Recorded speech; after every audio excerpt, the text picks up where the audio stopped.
Yo, what's going on, Geminites? It's your boy Gem Mint. We're here with Gem Mint Collectibles Live, episode 34. We're live with Comic Tom and 4Comics. What's going on, fellas? Oh, it's so good to be here. Let's go. I'm So trying to good. get it on the YouTube. Sorry about that. Yeah, it's all good. Yeah, so first of all, 4Comics has been like heavily requested by you guys. Like, yo, you need to get Dennis back on the show. He's dropping knowledge. And then my man Comic Tom, man, I've been peeping this hustle. I'm like, this dude is blowing up, man. I got to get him on the show. Ooh, I appreciate you having me on the show. I've been waiting, man. I've been watching, joining the Gemini crew since, earlier this year, like January. So it's humbling. I appreciate you. I appreciate your audience. Thank you so much for having me on. Yeah, you're one of the few names that I've seen a lot of my viewers on Instagram, on YouTube, on Facebook. They're like, Gem, you got to get Comic Tom on. You got to get Comic Tom. So I'm like, who the fuck is this guy, man? So I started peeping you out, and I'm like, no, he's doing good on YouTube. You got like almost 5,000 subscribers. Yeah, approaching 5,000. And you're new. You've only been on YouTube for like what, since April or something? Yeah, about April, but we started releasing consistent content around June, July. And what I noticed is that all your videos, you're putting up numbers. You're doing at least 1,000 views on every video. That's right.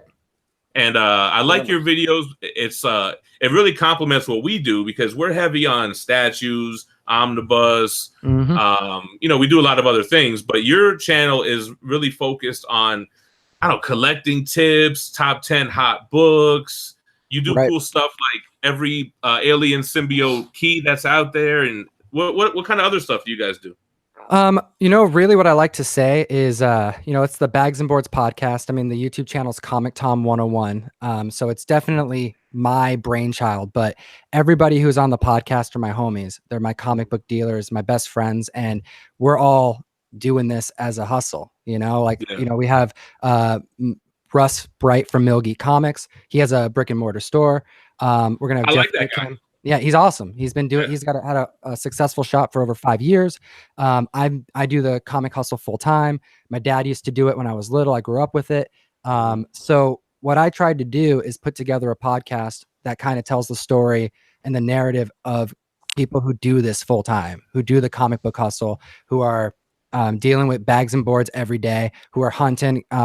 Going through long boxes, looking for keys, checking off their boxes, their check boxes of for their collecting, because we're all collectors, we're all enthusiasts, we're all art aficionados, and we're also dealers. We deal in expensive paper, and I just wanted to kind of capture that life into our podcast, and I thought people would like it, find it a little interesting.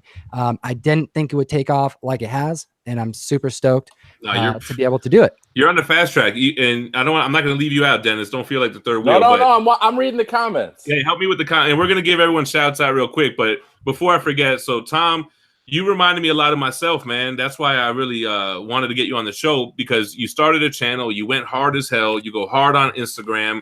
And when we were talking, we went live on IG together the other day. That was fun as fuck too, by the way. Yeah, we got to do that again. But we both go at it with a sense like, I want to do this full time. We don't half-ass it. We go hard. We put out content every day. I think you're doing every day now, you said, right? Yes, almost every day. Six right now, 6 videos a week, 7 is the goal. You'll get there. But yeah, so that's why our hustles are so similar, because we both love this shit and we want to do it full time. So we're like, yo, whatever we got to do. And then somebody asked, so your YouTube is Comic Tom 101, and what's your IG? The same thing? Everything is Comic Tom 101. So before we keep moving, right? We have a lot of people in the chat. We got Bill Lumber. We got Adrian. The best name ever. Yeah, that's my man. Montoya. We got Comics with Bueller. Comics with Bueller said, ask Comic Tom what book him and I autographed at Rose City Comic Con. So that's an inside joke, right? No, there's a savage dragon. You know what? I'm actually right behind my S's. I wonder if I can pull it. May be able to. And I like how even I got the omnibus behind me, and you got the long boxes behind you. Oh, I got long boxes. Oh, look at this. I happened to pull it, Bueller. I did that for you. I'm sitting right behind my S's. I got my Overstreets right in front of me too. I had him sign. So he had this copy of Savage Dragon 225. Have you ever seen this book? This is brilliant. Is that the cover swipe, the homage cover? No, this is the not safe for work variant that Eric Larson made. Oh, no, I didn't see it. So what's cool, I won't show it on the camera because I can't. But Okay. what's really cool about this book is that when I talked to Eric Larson about it, the reason why I brought it to him was because I happen to know that Savage Dragon, he made this character when he was in high school. And he made a comic book that got produced, and there was a little over 1,000 of it made. But it was called The Dragon. It wasn't called Savage Dragon. And when like Wizard and like, you know, those who like run D&D back in the day, when they saw that he was producing a comic book called The Dragon, they filed a notice saying, no, you can't call it The Dragon because we own that. So he called it The Savage Dragon, and then it was released out on Image. That was a savage move. Exactly. It was a savage move. It was a good move too. Hey, I think isn't Savage Dragon one of like the most consistent, long-running titles that hasn't stopped? And what number is he on? Underrated. I mean, I'm holding 225 right here. This came out what, a year ago. I'm not sure what he's on, but why I recommend 225 is that they released his high school first issue in the back of it. Now, no one knew that this was it unless you like knew that this is the original, the OG stuff. So I took this to him and I said, hey, what do you think about this? Hoping you can sign and tell me about this, because I know that you like made this issue in high school and it just got produced for the first time to the mainstream. And he goes, oh, it's really cool. Yeah, you know, and he just kind of told me about it. He happened to have a copy of it with him. And he said that original piece went for $5,000 back when he had to buy it again. He bought it back from a collector. But the reason why this book is special, the guy who drew it, right? When he goes to buy it back. Exactly. So the cool thing about this is it's a not safe for work version. And he said what happened is he saw a couple of these not safe for work comic books come out. He was looking at them on the shelves, and he kept seeing all these supposed, you know, mature covers. And he's like, this is no mature cover. Like for real, like you're seeing some boobs on the cover. Oh, well, I'll show people what a not safe for work cover. So then this was released. And if you haven't seen this cover, it's probably the dirtiest cover. And when I say dirty, I mean, it's clean, but I mean, it's dirty. You got to Google Bueller, it. For whatever reason, decided to have a bunch of YouTubers sign his copy. So he's walking around this damn comic and asking people to sign it. So anyway, shut up, Bueller. Long story short, it's a good book. All right. So hold on real quick. I don't want to forget everybody else in the chat. So we got my man Truman holding it down. Tim6871. Jesse Say What? Chris We got H. your wife yelling at you for starting late. I didn't start late. We started at 5 o'clock. On the Dizot. I don't know. I seen a Stephanie. I thought this was starting at 6. Oh, it did. So we got Dylan Roskidal, Flex AJ, Methny, Miss Hustle, Tanner Drinkwater, Curtis Campos, Forgerelli said whack. Forgerelli's got a beef with your comic book guy, Tom. He got a beef with who? Your guy who owns the comic shop. Mill Geek? I don't know. Forgerelli is a grumpy old man that's not really old, but I guess he was saying something about some Ken Griffey Jr. rookie cards or some bullshit. Yo, we got Gudo. Gudo! Nah. Yeah, look at him. What you're watching is the day before Garoppolo hits another L, baby. Behold the vision. My man Gudo's in the building. Shout out to the money team. Man, we got a lot of people here. Jeff Luch, Everett Otto, 3 Men in the Basement, Joe Satelli, Wobbles. Anyway, we got a lot of you motherfuckers in here watching. Thank you for joining us. We got 117 watching live. I got Comic Tom, the rookie up-and-comer YouTube IG killer, Dennis for Comics, the most requested comic book motherfucker. Too. Who that? Mrs. Smalls, Forgerelli's one of my favorite too. Nah, me too. We love Forge. I love Forge. He gives me shit, so I got to give it back.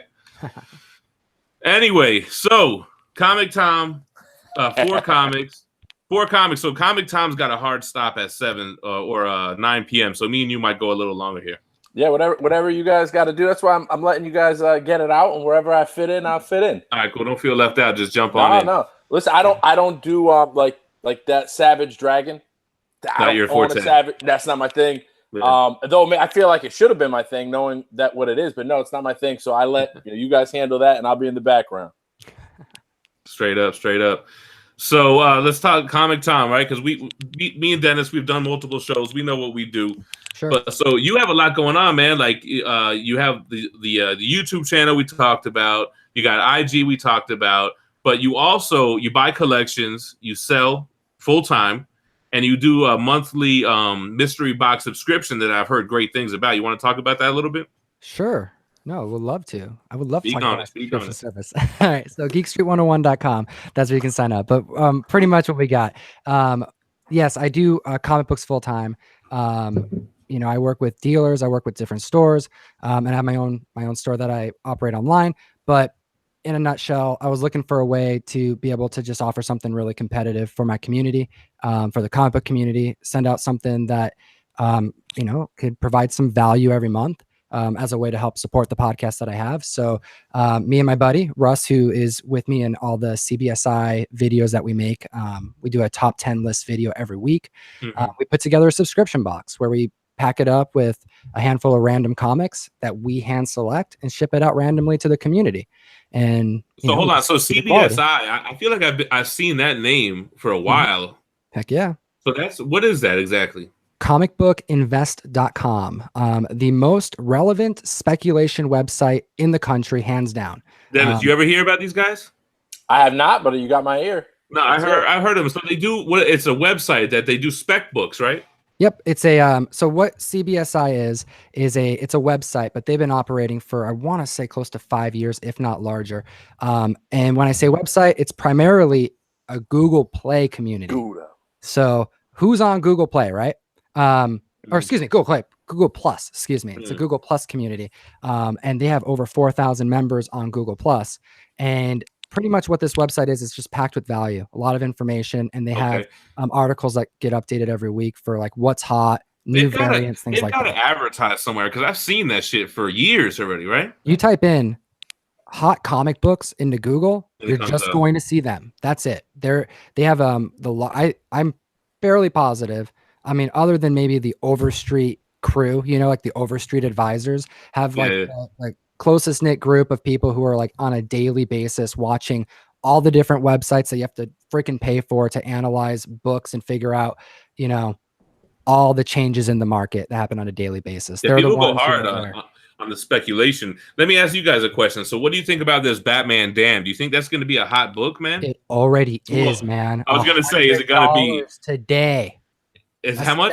$7 book 2 days ago is going for $100 plus on eBay. Yeah, but so I don't buy into those things though. Like I remember when I used to collect baseball cards as a kid, right? And you would get like the Topps finest, right? And it would have a little stamp on the corner, and that meant that you had the most badass Chris Webber rookie card. They went up, everybody wanted them, they trade hot, and then just if you didn't get rid of them on that $100 spike. Maybe but I think that's 150. I think that's how modern hot books are too. I don't know if Tom, you want to that's what they feel like. I feel like you better sell it now, but it's going to be worth shit in 3 months. No, I think that this is actually honestly think that this is a really good buy. This is a good. A lot of people made this in this particular example. Well, this is a little different. It's DC Black Label. It's an oversized magazine format. It's got Bruce Wayne's wiener in it, right, or whatever. So there is a lot going for this book. But like, I guess when I talk about regular hot books, I'm talking about, I don't know, first appearance, you know? or whatever, Fantastic some bullshit. Yeah. Well, here's the thing, right? Do you think that? So that book's 100 now, and that is what in a raw, in a 9.8. How does that work? Raw. Ain't no 9.8s yet. Because the problem is that's the other thing is that these books come out and they spike so fast that you can't even get them to CGC, get a grade, and get them back. Oh, they're already pre-selling. They're pre-selling 9.8s. I saw that. So, $200. What do you think that book is 2 years from now? I think so this is my prediction. This isn't you can't apply this to every modern book, but I think this is an exception. But just that this one. Just a little different. You guys said it though, like it's a magazine sized book. So first off, there's 115,000 of these made. That's less than Fantastic Four, that's less than JLA. So that's the first thing. Second thing is they're doing a reprint of it and they're going to be censoring it. So now there's press. Every time there's press, it's hot. Look up the Spider-Woman variant. Yeah. You know what I mean? Like that got press. That's still hot book, and it was definitely a lot of copies of that going out. This is a magazine-sized book. The first thing that people do when they get a new comic book off the shelf, what do? Read it. I hope. Okay, that's bad. Yeah, I mean, I hope they read open. They're reading. Well, it's good answer, we're talking about collectors. Yeah, it's bad. They're opening this up. This is a binded book that they're opening up. They're reading page by page. They're shuffling through it. So of these 115,000 copies, imagine how many are going to be read. All right. So hold on. Already Tom, the first thing I was thinking was magazine size means that CBCS won't grade it. Yeah. Oh, CBCS won't, but CGC will. No, so you'll only have CGC. It'll be exclusive for them. That's the next point that I was going to make. You have to know you were going there. grading. So we're already knocking out. We're knocking out the only other grading company you're going to want to go through. And then you have the final one. This is a magazine size. How many people have magazine size short boxes in their garage or in their house? But that's my point. No. So it's not going to fit in your box. That sucks. They're going to get as Paradiddle Dakes just said, 115,000 of them. Yep, 115,000. That's nothing if half of them have already been read and they're getting. I mean, okay, this is something that's a huge run. 115,000, a lot of books. I don't know if it's a huge run or not. That's not that huge. I mean, it's not. I don't think that's a lot when it hit press. If this was a 200,000, 300,000, a 400,000 book, maybe. But what's different about this one is that it's magazine size. I think a lot of these in a year or 2 years, they're going to be trashed. You're going to have a hard time finding copies of these that are going to be near mint because who has magazine size boxes and who's even bagging and boarding their copy right now? Like, I know I have magazine bags and boards, but everybody I know, they're like, oh, how do I got to put this in a golden age? Like everyone's manhandling these things. And once it hits mainstream, that 115,000 to a collector sounds like a lot, but it hits press, that's nothing. Okay, hold on. So there's 3 covers for this shit too, right? Is there anyone that has less of a print run? Do you know? No, I'm not sure about the variants. I do know the number 1 though. I believe is the one. That's so let me tell you guys something. Oh, shout out to TiVo in the chat. Red Hood, what up? What up? Who dat? So I buy everything off InStockTrades.com. That's where I get Omnibus for 50% off, right? So being that this book is a bound book, InStock Trades had it for $4. So I said, fuck it. I bought 2 copies, and we all got the email like, yo, we oversold this. We don't have any more. Da, da, da, da. But no, they're not that type of company. They're not the type of company like Midtown to say, oh, it's going for more now. Like, they sell out-of-print Omnibus for 50% off. They really legit didn't have any more. I'm just knocking. There's a lot of websites that had it that I've sent out notices that are just that. I'm sure they're good for it. But... No, they're not like that. But anyway, they did say on the 28th they're going to have another restocking of it. But whatever. Yeah, it may not consistently go above 100. I mean, 100 is crazy. I saw that this morning and my jaw dropped. I would bet money that if you were to say a 9.8 is whatever number you say today, maybe 30 days from now you go up. Within 30 days, you'll reach a cap. After that 30 days, if you're not out the door first, you're going to be the last one holding the hot potato. My guess. I feel the same way, but I could be wrong. I've been wrong before. We could check this video back in 4 months and say if we were right or not, right? Yeah, we can. That's the beauty of time. Is it's a but see, this is good for collecting, man. I kind of like it. It's kind of like it just stirs shit up, man. You know what I mean? What we need, man. It's cool. It's fun, right? So here, Batman Dan. I have to say this here.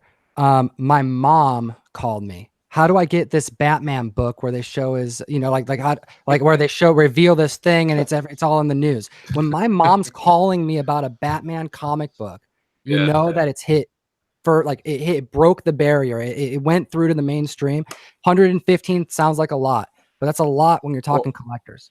What I think is, with this whole Batman run and the way that it comes out, and you say that it's great for collectors, it is in a sense. The guys that bought it at 7 and sold it at 100, great, because they're going to think that they are investment gurus and they're going to be backing the truck up to come in. The guy that buys it at 100 and has to sell it at 7, that might be his last fucking purchase. Hey, but LaForgerelli's right. And I was going to say the same thing. The last big book I can remember that got media press was The Death of Superman, and we all know how that shit turned out. You know?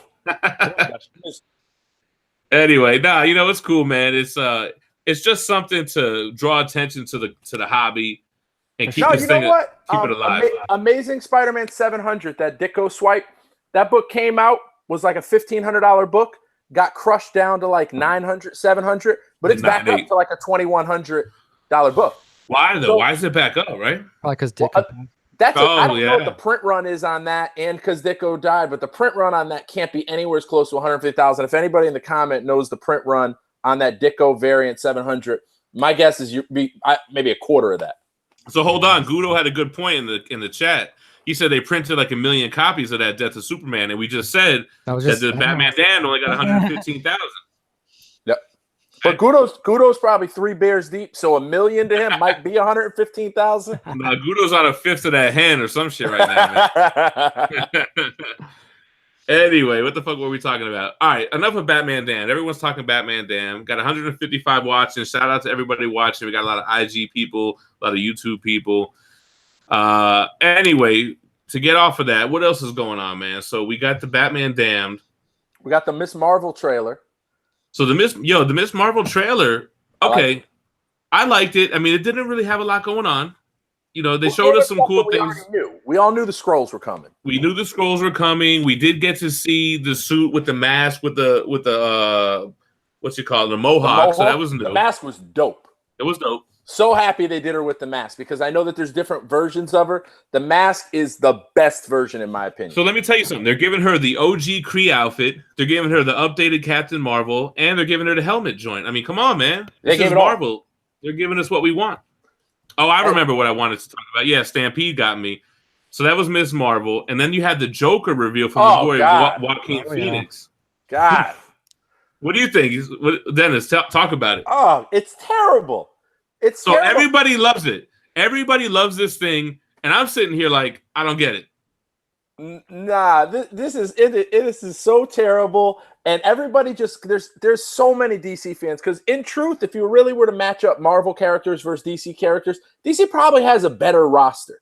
The difference is that Disney does this linear universe where everything ties in one after the next.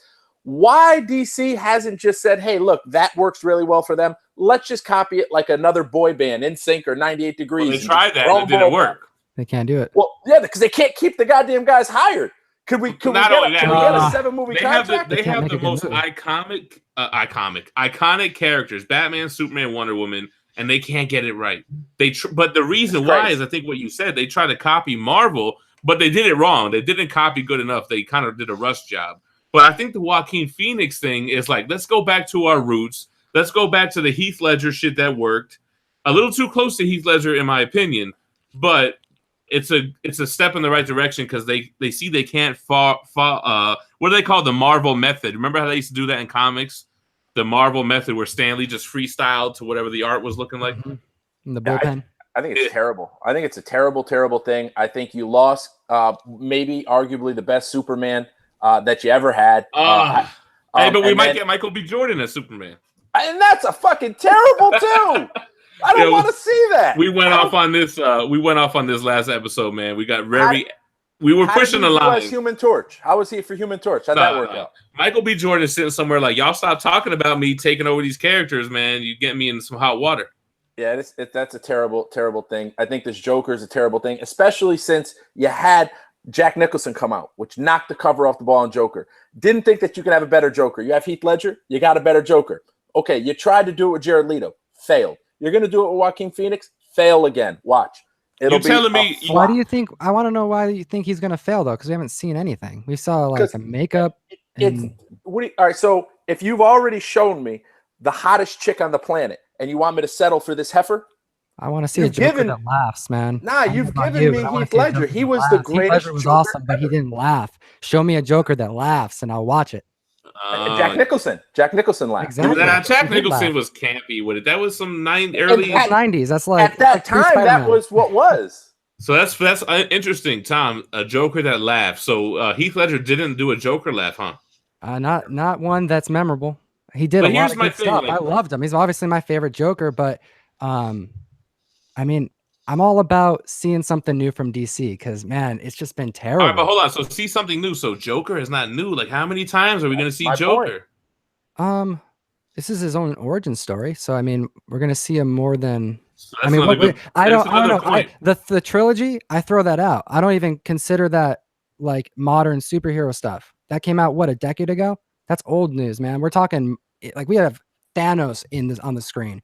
We have like major A-list characters that are hitting the screen now. We got to see Joker, who is an A-list villain, get the highlight he deserves. And Jared Leto, I'm a huge fan of Jared Leto. I didn't want to see that though. That was terrible. That was a terrible Joker.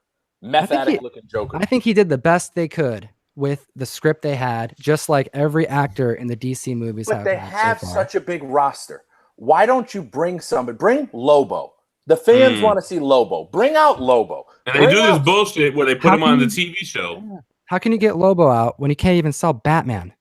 It's not going to happen. But that's your problem. See, Marvel, what Disney did with Marvel, what makes it even more incredible is they didn't even get their A-list roster. Right. They got the C-list roster. Their D-list rosters are going platinum. Yeah, Sony had ripped through. Fox had ripped through. Everybody took the best of the best. You were left with Tony Stark and a guy in Robert Downey Jr. that his career was one foot in the grave and the other on a banana peel. They took a roster and built it into a multi-billion-dollar business. These guys got Batman and Superman, arguably the most well-known superheroes on the planet, and they can't get out of first gear. Why would I think that Joker is going to be better if they couldn't get Superman and Batman out of first gear? I think Joker, the Joaquin Phoenix, will be a good movie, but it's not going to set up a franchise. It's not going to set up. I don't want to call it a cinematic universe because Marvel's got that on lock. But what happens after that? You know what I'm saying? It's like a one shot. That's why I'm interested in finding out. Because what are they going to do with him as a villain? They can't make him anti-hero, right? No, that's the one thing that's what I'm worried. Never done with him. Right? But I feel like that'd be the one thing to not do. Well, the other thing is that Joker doesn't really have a true origin. So to make an origin movie is kind of ballsy. Yeah, I agree. I think it's all ballsy. That's why I want to see it. I think that's way ballsier than a Suicide Squad movie. But is it ballsy? Because they just keep throwing shit at a wall, hoping one piece sticks. Dennis, somebody said that to me the other day. My man, Tack, my mod on here. Yep. DC is throwing shit on a wall and trying to see what sticks. Is exactly right. That's exactly what they're doing. Like they took Suicide Squad. They're like, let's try to do it like Guardians of the Galaxy. Give it kind of a funny thing. Next thing you know, it's like a Will Smith love story. I love Will Smith too, so that was fun. I love Will Smith, but I didn't love that the movie was predominantly focused on him. I wanted to see more Killer Croc. I actually wanted to see more Joker. You made such a big deal out of it. They should have made it a Harley Joker movie, really. That's all it was. Really, was Will Smith and Harley Quinn. You know what I mean? That movie had a bunch of rewrites and stuff. Like, isn't that why that movie turned out like crap? They just cannot get it right. So if you're, to see like, can you get this Joker right? Even if you got him right one time, what is that? Can you lead him into the next roll down there? What comes after that? I'm drinking Corona, by the way. Dennis, we're getting crap for not showing our drinks on camera. I'm new to the show though, so I'm. Oh yeah, don't worry. I drink mixers, so don't worry about me. There won't be no beer. In the comments, they're like, "Don't these guys know what they're doing? They're not even showing their drinks on camera." Yeah, because that's kind of like our tradition that we say. So when I met Tom and he busted a Corona at like 10 a.m., I was like, "Yo, I fuck with my man. He drinks cheap Mexican beer just like your boy drinking some Soul." Someone mentioned that you're Hispanic too, man. They're like, "Oh, you're going to join the Hispanic on the podcast." No, I'm not Hispanic, but you are, right? I didn't realize that. Oh, they must have been talking about me then. All right, cool. I thought you were Hispanic, so I was like, "Oh, okay." Hey, Tebow's looking for an ID check out here. You gotta make sure. For who? For me? For you. I'm 27, yo. He said, "Is Tom old enough to Tom looking like a young Tom Holland right now." Tom, that's a good thing. Once you get over 21, you don't want to look old. That's a gift. I'm going for it. That's funny, man. That's funny. Hey, Tom, do you guys do any movie talk on your channel or no? A little bit. We reviewed a couple movies. The videos didn't really land very well. Not a whole lot of movie talk. More of the collector's focus and how the movies affect the market and the comic books that we deal with. You know what? It's so crazy how it does, man. If we look at Hulk 181, Giant Size X-Men, X-Men 1, Fantastic Four 1. I saw Fantastic Four 1, 1.5. I think your boy Dan Gallo is selling that shit for 7 G's. I thought it'd probably be closer to 10. The book is just on fire. Bro, but why? Let me ask you this. How come people spend more money on a book because a movie's coming out? Like, explain that to me. More fans, There's only so many. They're trying to corner the market. But you're telling me that you didn't care about that book 3 years ago when it was like $1,500 book, but now you're going to spend 7 G's. What is that? How did the last Fantastic Four go? Yeah, it sucked. So it was the worst comic book movie. It's up there with Catwoman, with Elektra. Well, it's what happens when you change, Johnny Storm from who Johnny Storm's supposed to be, but. That wasn't the only problem. There was multiple problems, but in the grand scheme of things, that was the least problem with that movie. No, that movie just sucked. So the point was, whatever the value of a Fantastic Four after that shitstorm, it can only go up from there. So why they didn't buy it right away? Man. Why they're waiting until now? I don't have the answer to that. I don't get it, man. I just don't understand why. Because a movie is going to come out, the first appearance book So all of a sudden, everybody wants it. I guess that's what it is. It's like, oh shit, Fantastic Four is going to Marvel. Oh, let me cop their first appearance. I don't know. I don't really know the reason why. I mean, I get it. I think if you're gonna spend $7,000 on something, timing is a big part of it. And someone who's spending $7,000 on a key book isn't going to shy away from it because it was $6,000 last year. But it wasn't 6,000 last year. No. It was like 1,500 it's last going year. Up aggressively now. But all right, hey, everybody wants to talk about the Eternals movie. So the Eternals movie was something that came out that I thought, Marvel, you need to relax because that shit sounds whack as fuck. But now it's coming out that they got a director for the shit, or a writer, or a director, or what was it? I don't know. I saw it in the chat. I don't know much about that show that was coming out. I think that no, it's a movie, bro, from the Eternals. I didn't see it. I didn't see anything Jack about Kirby, Celestial Heavy. Yeah, remember the New Gods? Yeah, New Gods 1 was hot for a minute. But New Gods is DC, right? Yep. Yeah, but I sold my New Gods 1 and an old label, and it was a 9.6, and somehow there was missing a staple, and it was a 9.6.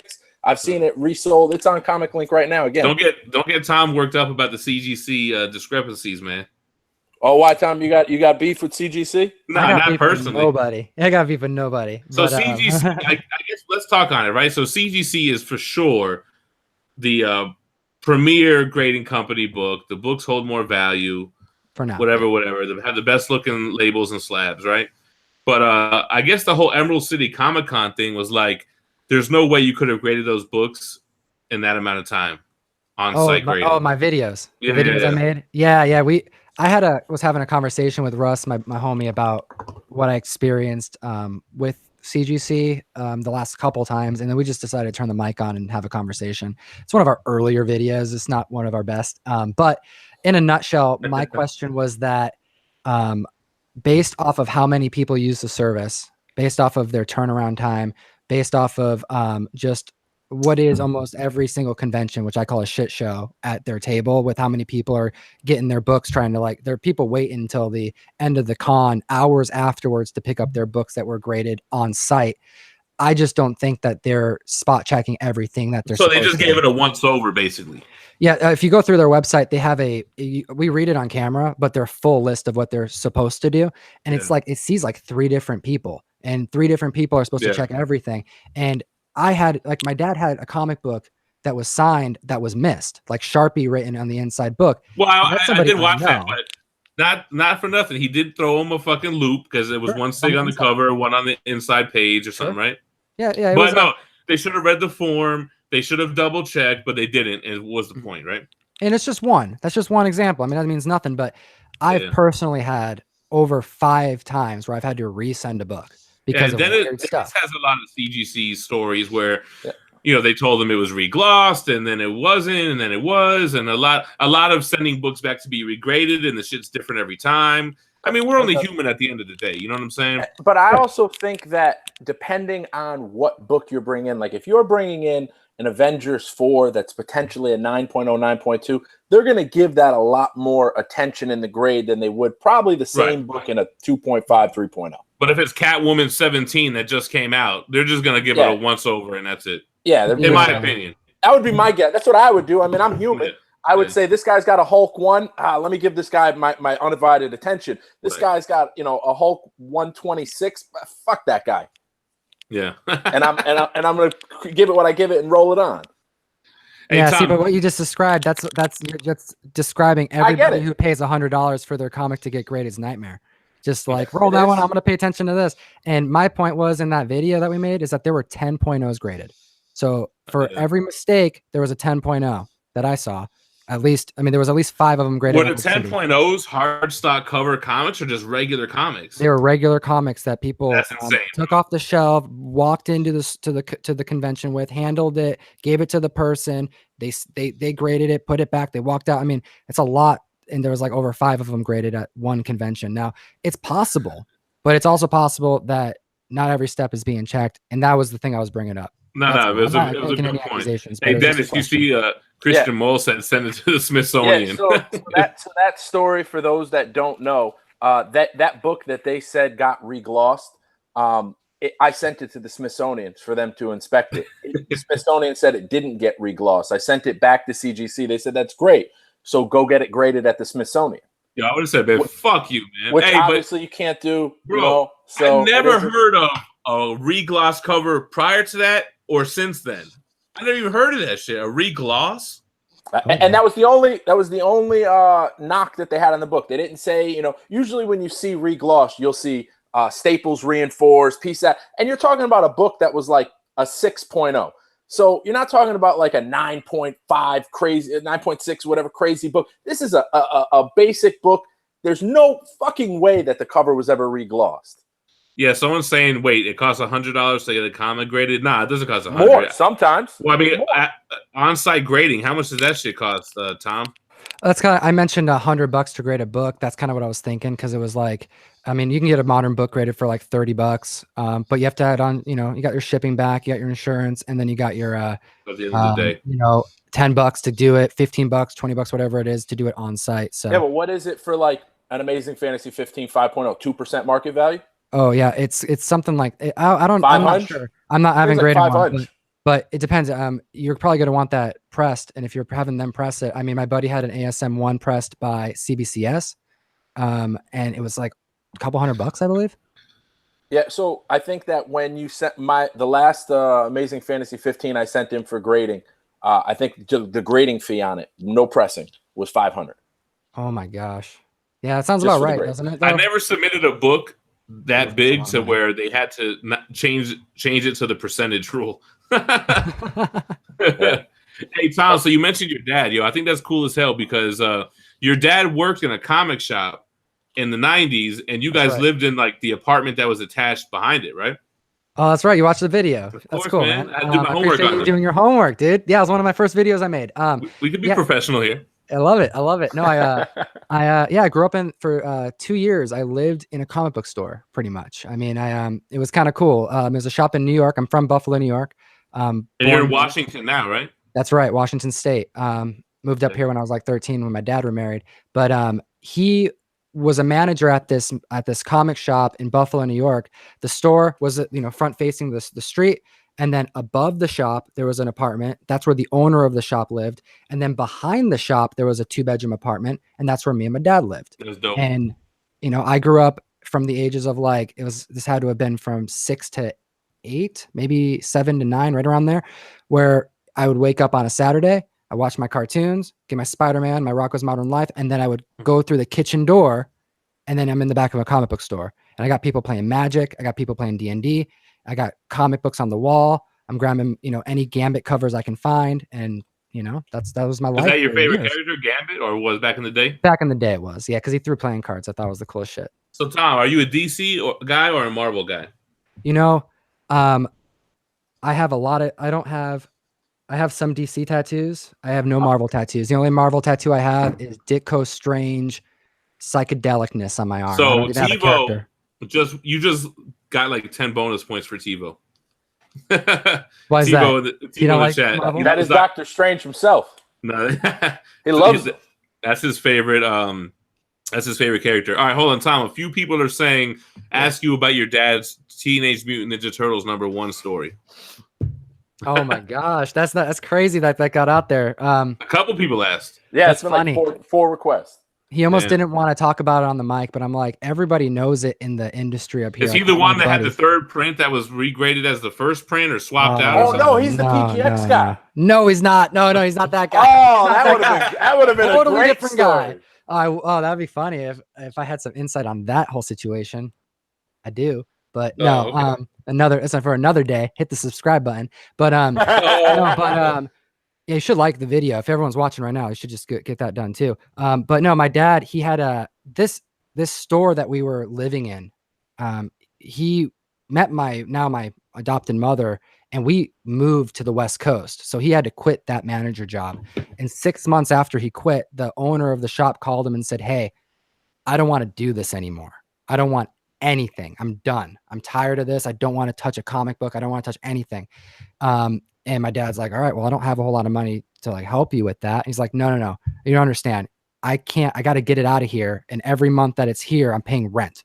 I can't afford it. So if you come here and drop, and he paid, I want to say it was less than $5,000 for an entire store, which is insane. Like an entire store. Imagine what that would be today. It would over 50.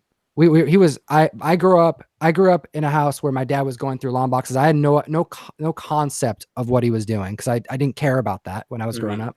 I just thought, oh, there's comic books everywhere and I want to hang out with my friends and play video games and I have to move comics and stuff. But I grew up with him like, oh, this is Avengers #2. That like just pulling that out of long boxes in the laundry room, as he's going through these huge collections. But anyways, one of the books in this collection that he purchased, he brought over from New York, was a TMNT #1. And there's a video of him explaining how it happened, but it was just, he's got a big heart. There was a dealer that really helped him out and the dealer really wanted it and he sold it for under $100. And yeah, I see $60 in the chat. Yeah, he sold it for $60 and it's his buyer, it's his seller's regret, but it was I don't really know what he was thinking back then, but I'm sure he thought it was only worth probably under a few hundred. So at the time, he gets a lot of crap for that to this day because this happened over a decade ago and I'm in the game now. So all these dealers that he was working with, they're now my best friends. So I have these guys who are like, yeah, your fucking dad had that TMNT. I told him I wanted it. Sold it. Sins of the father. Yeah. So, but you know what? It's those types of deals that he did that are now like making the relationships that I have in this industry. Yeah, that's like a memorable thing. And yeah, that's true, man. It wasn't for nothing, right? So that's funny. Hey, so I was watching a video of your dad, man. Your dad was like the comics I was introduced to was Sandman, Frank Miller's Batman, Frank Miller's Daredevil, and what was the other one? It was like a Sandman type of book, like Preacher, Grendel, something like that. Did he say Preacher? But I was like, damn, he came through, and he even said like it ruined me because everything after never held up to it. But I was He's like, a damn, Vertigo junkie, man. He loves Vertigo shit, all that good stuff. Yeah, that shit is sick, man. That's what he likes. Comics with Bueller's asking, when does your CBSI top 10 list come out? Oh, that's a great question, Bueller. Thanks for asking it. We do. We partnered up with CBSI a couple months ago. They produced this speculation list every week. It's not even a speculation list. It's a review of the hottest comic books to the week. So, I mean, it is speculation, sales, and investing, but this is reporting on things that have already happened in the market. Not so. What is that based on sales for the week? Sales for the week across multiple platforms. How do they track that? They have a Google Plus community of over 4,000 people filled with comic book stores, comic book store owners.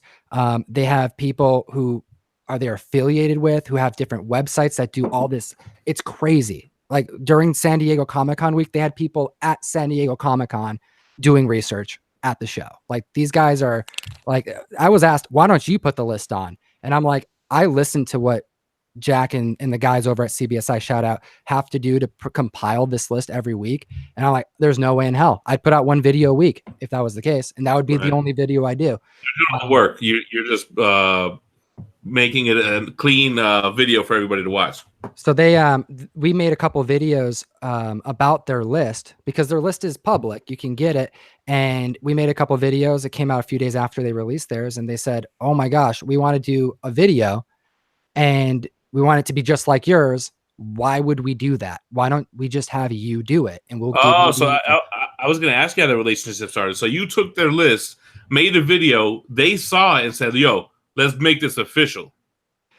First they I think they either tried to do it themselves or they did like a live feed and they're like, shoot, there's a lot of work that goes into this. Shit ain't that easy. And then they hit me up. But yeah, cool, man. So you grinded and you caught their attention and boom, had a partnership. That's dope, man. Yeah. So now every Thursday night to Friday morning, my life is spent behind eBay listings, researching comic books, editing for like 13 hours straight to produce this video every week. And if anyone wants to go into drawing to get a Batman Damned, which are going for over $100, we're giving one away in our most recent video. That's cool, man. So the top 10 and those videos are really only last week's books, right? It's like all modern stuff. No, it's filled with everything. We report. Okay. I mean, last the Batman Damned, no surprise, was #1 on the list this past week. But the week before that was what was it? Batman Adventures 12. The week before that, FF48. I'm pretty sure that's what it was. The Dennis book right there. Yeah, book's spiking too. I bet Dennis is buying a bunch of them. How many are you up to now, Dennis? Still 20. I have 20. Still at 20. Yeah. What about 49? You'll be happy here in about a year. 49. There's probably about 12, 13 of them. The funny thing is, I always preferred 49 the cover over 48. Oh, Right? 49. The 49 cover is way better than the 48. Yeah. Cover. I don't even mind 50, man. 50 is gorgeous. I hate that brown I don't cover. like it either. You don't like the brown cover? It looks like Silver Surfer's flying out of the toilet. And then Johnny Storm goes to college. Don't care. Yeah, don't care about none of that. I don't even care. Hey, well, like an affordable book. People say that you need it to have you need to have the 3 of them. Trifecta, man. You I'm gotta okay have with just the 2. I just 48 and 49. Yeah, I don't need 50 either. You could probably get a 9.8 at 50 and not even hurt your wallet that much. Yeah. So, hey, what up, Cartel from Hell? Thanks for joining in, brother. So, Stampede saying Spotlight 5 too, man. Some other dude keeps coming on the show. Why is Marvel Spotlight 5 so hot right now? Maybe they think Ghostbusters. Maybe they think that he's going to get recast. Could be. They're talking about Nick Cage for Superman. Hell yeah, they are. He already donned it one time. It just never came out. Have you guys seen Mandy? Who? Oh my gosh, guys. All right. So for everyone who just heard Nick Cage as Superman and who like shuddered and were like, no, we don't want that. Go watch his latest movie. I think it's Mandy. I'm almost positive it's called Mandy. This movie is like Pulp Fiction status good. I'm not even shitting you guys. I love Nick Cage. I was about to say, awesome. I really like Nick Cage, and he brings kind of like the way Mallrats was. He brings like an authentic feel to it because he really is a comic dude. Like he had a badass collection. He had a pedigree, right? Yeah, he has his own pedigree. Well, no, not a pedigree. He has a collection, not a pedigree. That's what pedigree is. Yeah. No, pedigree is you bought it off the shelf. A collection is what I'll have when I die. Pedigree is what like a 70-year-old guy that bought them off the shelf he can have. I can't have that. I'm pretty sure pedigree means that there was it comes from a collection, but I could be wrong. No, it has to be original off the shelf. You have to be the original owner to be a pedigree. Yeah, I think Nick Cage gets a COA, but a pedigree gets a notation on the slab. Yeah, CBCS actually does it on the slabs now for collections as well. But you can have like the Mile High pedigree is they found an original owner to all those books. But you can have a so-and-so's collection, and it's just a different. It just means you had a badass collection. You just weren't the guy that bought it off the shelf. Oh, interesting. I have to look that up. I'm learning stuff. Appreciate that. No doubt. But I definitely like Nick Cage, man. I'm a huge Nick Cage fan, and you're right. He was in the game, but you know what? I saw him at San Diego Comic-Con like 2 years ago hunting. So he's growing that collection again. Right, and one day I want to own one of those comics from his collection. I want that. He had the Action 1, I think, too, right? Yeah, the one that got stolen. I think he got it back too. I have one of his. So on Comic Link, they had done an auction where they were auctioning off the frames that he had in his books. He had these custom made frames that were wrapped in 24-karat gold leafing. I have one upstairs. Cool. I display a Dark Hawk 9.8. Why that book's in there? It's just because it was one of the diehard Dark Hawk fan base out there. It's coming back, man. Yeah, I hope he does because I got like 10 of them. That was a book that I had bought originally off the shelf when I was a kid, and he was like one of my favorite characters at that era. What am I wrong about? TiVo. He said I was wrong about one thing. I was waiting on it too. Yo, but was it Nick Cage or was it John Leguizamo that took his comics and made it a wallpaper for his bathroom? No idea. I feel like Nick Cage would fuck you, TiVo. Wait till tomorrow. What happened, Tom? I said I don't think Nick Cage would cut up comics. I feel like it was John Leguizamo. No, that had to be John Leguizamo. That sounds like something a crazy ass comedian would do. It was something like his wife was like not wanting him to collect, so he said, "All right, what I'm gonna do is I'm gonna take these comics and put them in the bathroom as wallpaper, or some crazy shit like that."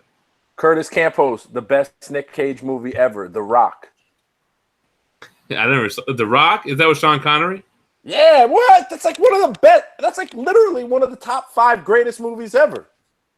I was like, Con Air for Nick Goonies, so I got it. I saw Goonies, and I did a movie review on it. I know that you did. I know that you did. But if you are just seeing Goonies now, you would be a guy that slept on The Rock in the 90s. It's something that me and my friends growing up, it was never on our radar, man. Hey, you know what's funny though? Because Tom was mentioning the movie stuff. Like our movie reviews don't do that good, but our trailer reactions are popping, man. We got like 20K on the Venom trailer, like 5K on the Ms. Marvel joint or Captain Marvel.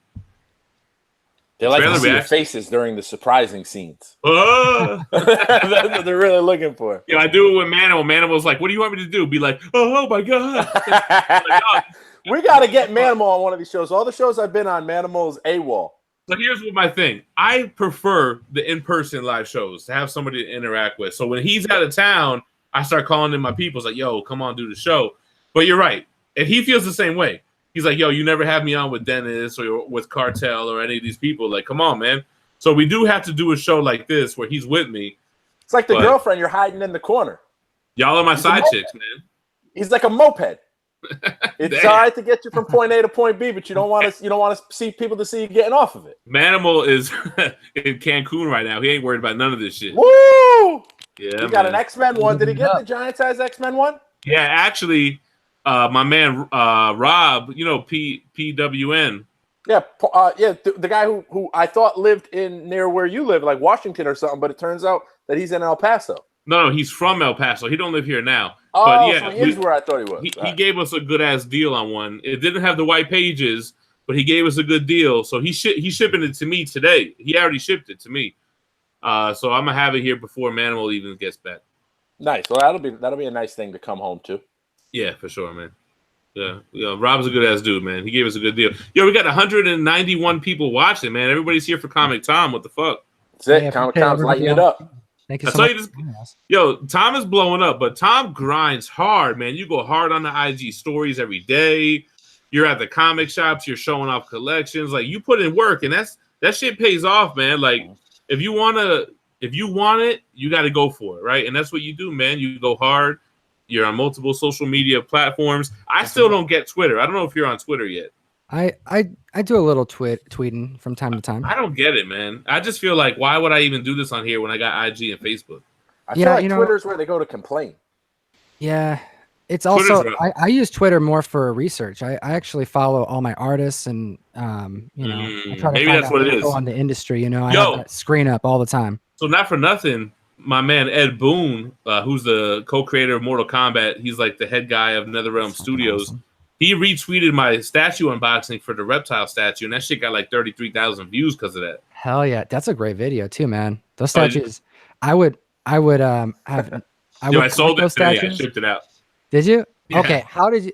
All right. How many statues have you shipped that have not broken? Because I've never had a statue. Not one has. You better knock on wood, player. Yeah, knock on it right now, my brother, because I have shipped out so many different things. I have not. Anything that I've ever shipped has never been broken, like statues. I don't know what it is, man. I feel like USPS, they know it's a statue, and they're like, okay, a statue, hold on, and then they throw it or some shit. And the way that they package those things, they do drop tests, which is like throw the shit in the factory and see if it breaks. Like, the styrofoam that it comes in is supposed to withstand that kind of stuff. How big are those boxes that you're? Because they're fucking huge. They're like 30 inches tall and shit. What does one of those things cost to ship? So it depends, right? So a big box like FedEx, I could get away with like $50 domestic. Depending on where it's going. Depends on where it's going, and you got to be savvy. Like I just recently been savvy to where I use the PayPal.com/ship now, and I check what's FedEx cost. What is USPS cost? What's the different options? And I just find the best bang for your buck. There you go. But when you get to certain dimensions, like over 12 inches, the weight is not really a factor anymore. It's really just how big this fucking box is. Yeah. But the shit is expensive when I get it from Singapore, man. It should be costing like $200-300. Wow. Did they ship that? When is that Doc Ock ship? That's like the first statue that I've ever bought, and I've been waiting like a year for it. Yeah, see, you pre-ordered that before the official pre-order went up. And so you basically were in on it super early. I don't know when it's going to ship yet. I would say first quarter of next year. And by the way, I reached out to Frank because I want to order that badass Batman statue that's coming out. And I'm not even a Batman fan. If anybody knows me, I really dislike the whole Batman thing. I don't see how he has any special powers. But the one with all of his villains basically engulfing him. They just showed that off recently. It's going to be... They're going to show it painted for the first time at New York Comic Con. So I'm going to have name your price. I pay it. Oh, okay. Well, holla at your boy. I got the hook up. No, from the people. I'm not buying it from a second party. From the factory, they can name their price. I can't buy it from a regular person. Yeah, that's the David Finch Batman diorama. That thing looks. I mean, that's one of the meanest statues I've ever seen. I'm still waiting on your boy. I gave a deposit. He has the Batman, the Hulk versus Spider-Man with the bent telephone pole. Do you guys not either of you guys have animals like cats or dogs or anything? How do you guys have statues? I'm still trying to figure out who's buying these damn statues because my cats knocked over all my Bowen statues, all of them. So I have a dog. I don't have a cat, but I when we were talking, cats love jumping up on statues, man. That's like their thing. Cats are assholes. Yeah. That's a fact. They just don't give a shit about your Bowens, man. They don't give a shit about anything. They want them on the ground. I got a dog. I got a little lap dog. She couldn't get close to the statue. She tried. There you go. That's Dennis is not really a statue guy. Do you even have any right now? I just have I have the Superman from Seinfeld. That's dope. Oh, you have wait, hold on. Yo, Dennis, you know what Sideshow just announced and showed a Seinfeld apartment diorama. I did see that. That looked pretty cool. It was too small for me. It was kind of whack. But I really like Jerry Seinfeld. Fun fact: I used to work when I worked in Manhattan. At the bottom, there was a Brooklyn diner on 888 7th Ave, and that is one of the frequent places that Jerry Seinfeld would go to get breakfast and get. I love Jerry Seinfeld. Yo, he's such a cool dude that he will get out, shake hands, take pictures with every paparazzi. The paparazzi love Seinfeld so much that they feed the meter and fight cops if they try to ticket his car. And by the way, he's got like a million Porsches, like the most badass Porsches. Well, he's got that show that comedians in cars. Like he always whips out a new car for every episode. Those cars are borrowed. Superman those aren't collector his. Too. He's got an Action 1, Superman 1. He's got a collection. Right? I tell you what, I watch Seinfeld like every night before I go to bed. You can ask my wife; she'll tell you in the chat right now. I got all the episodes on my PS3. I just put on an episode and fall asleep. But I watch Seinfeld like every fucking night. I do that with Office. I'm an Office fan. I love The Office too. Office was great. That's my shit. I watched The Office like twice, the whole shit. But Seinfeld to me is a timeless. I love it. It holds up. Yo, we got 195 in the chat, all here for comment time. Shout out Geminites. Thank you so much. I feel so welcome.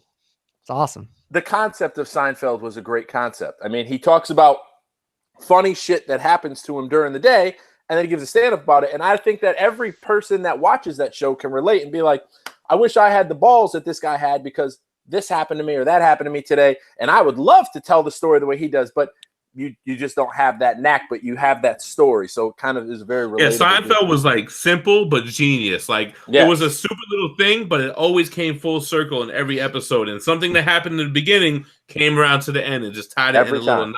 It made you feel all warm and fuzzy inside. Yeah, but at the end of that Cars and Coffee, if you watch in the credits, it says car was donated by this person. Because he's really just genuinely a Porsche guy. Mm. Yeah, Porsche. Yeah, I did hear that. Yeah, he's genuinely a Porsche guy. So when he pulls up to get a coffee or whatever, it'll be in one of his, 50 Porsches. Hey, my man Tones FTW said, "Who else watching this shit in prison?" I hope nobody. How do you get Wi-Fi in prison? Shout out to all my boys locked down. That's crazy. We got Geminites everywhere, man. Yo, so Tom, what's next on the horizon for you, man? What do you got going on? Just got a bunch of stuff. Oh, and by the way, I'm good to stay on if you want to have me on. I'm sorry to hear that because I knew why you had to leave, so I'm sorry. It's okay. Through. We got to reschedule, so it's all good. A little rain check on that. Okay. All right, but I'll stay on for you if you want me. But all right, cool. Yeah, we're chilling. All right, cool. Stuff on the horizon though. We are deep into growing something, mostly because of CBSI. This is a newer thing. We've only been pumping out these videos for a little over a month and a half. I want to say we've done like 6 of them. But you're doing good. Like, what's the average views on those videos?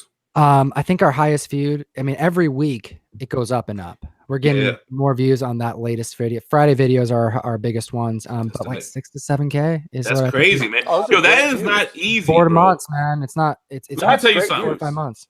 That is not easy. Like for me to get that views, it's probably got to be a statue. My omnibus hauls get like 3K to 5K, mostly like around 3K. Mm-hmm. But that's what drew me to you. I'm like, yo, this guy is getting like 6,000 views on comic book shit. Like that ain't easy. Yeah, I'm trying to. I told the team, I'm like, we got to ignore like what everyone wants to just do what's hot, you know, like, oh, what's the most talked about thing right now? And we dabble in that, you know, a little bit, want to be relevant, but you know, my goal with this is I want to geek out with my buddies about the panels. Like I am a collector, I'm a reader. I buy comics, I grade them because of one panel, one bubble, you know, of dialogue that speaks to me. And it's those moments that I try to capture on camera. And I find that focusing on that makes good content. And if I can make someone interested in reading Hellblazer issue number 43, a random, you know, Garth Ennis amazing piece of work, a piece of art, then I'm doing my job. And I have no reason to make that content besides the fact that I want to have a conversation about an issue of a comic book that I love.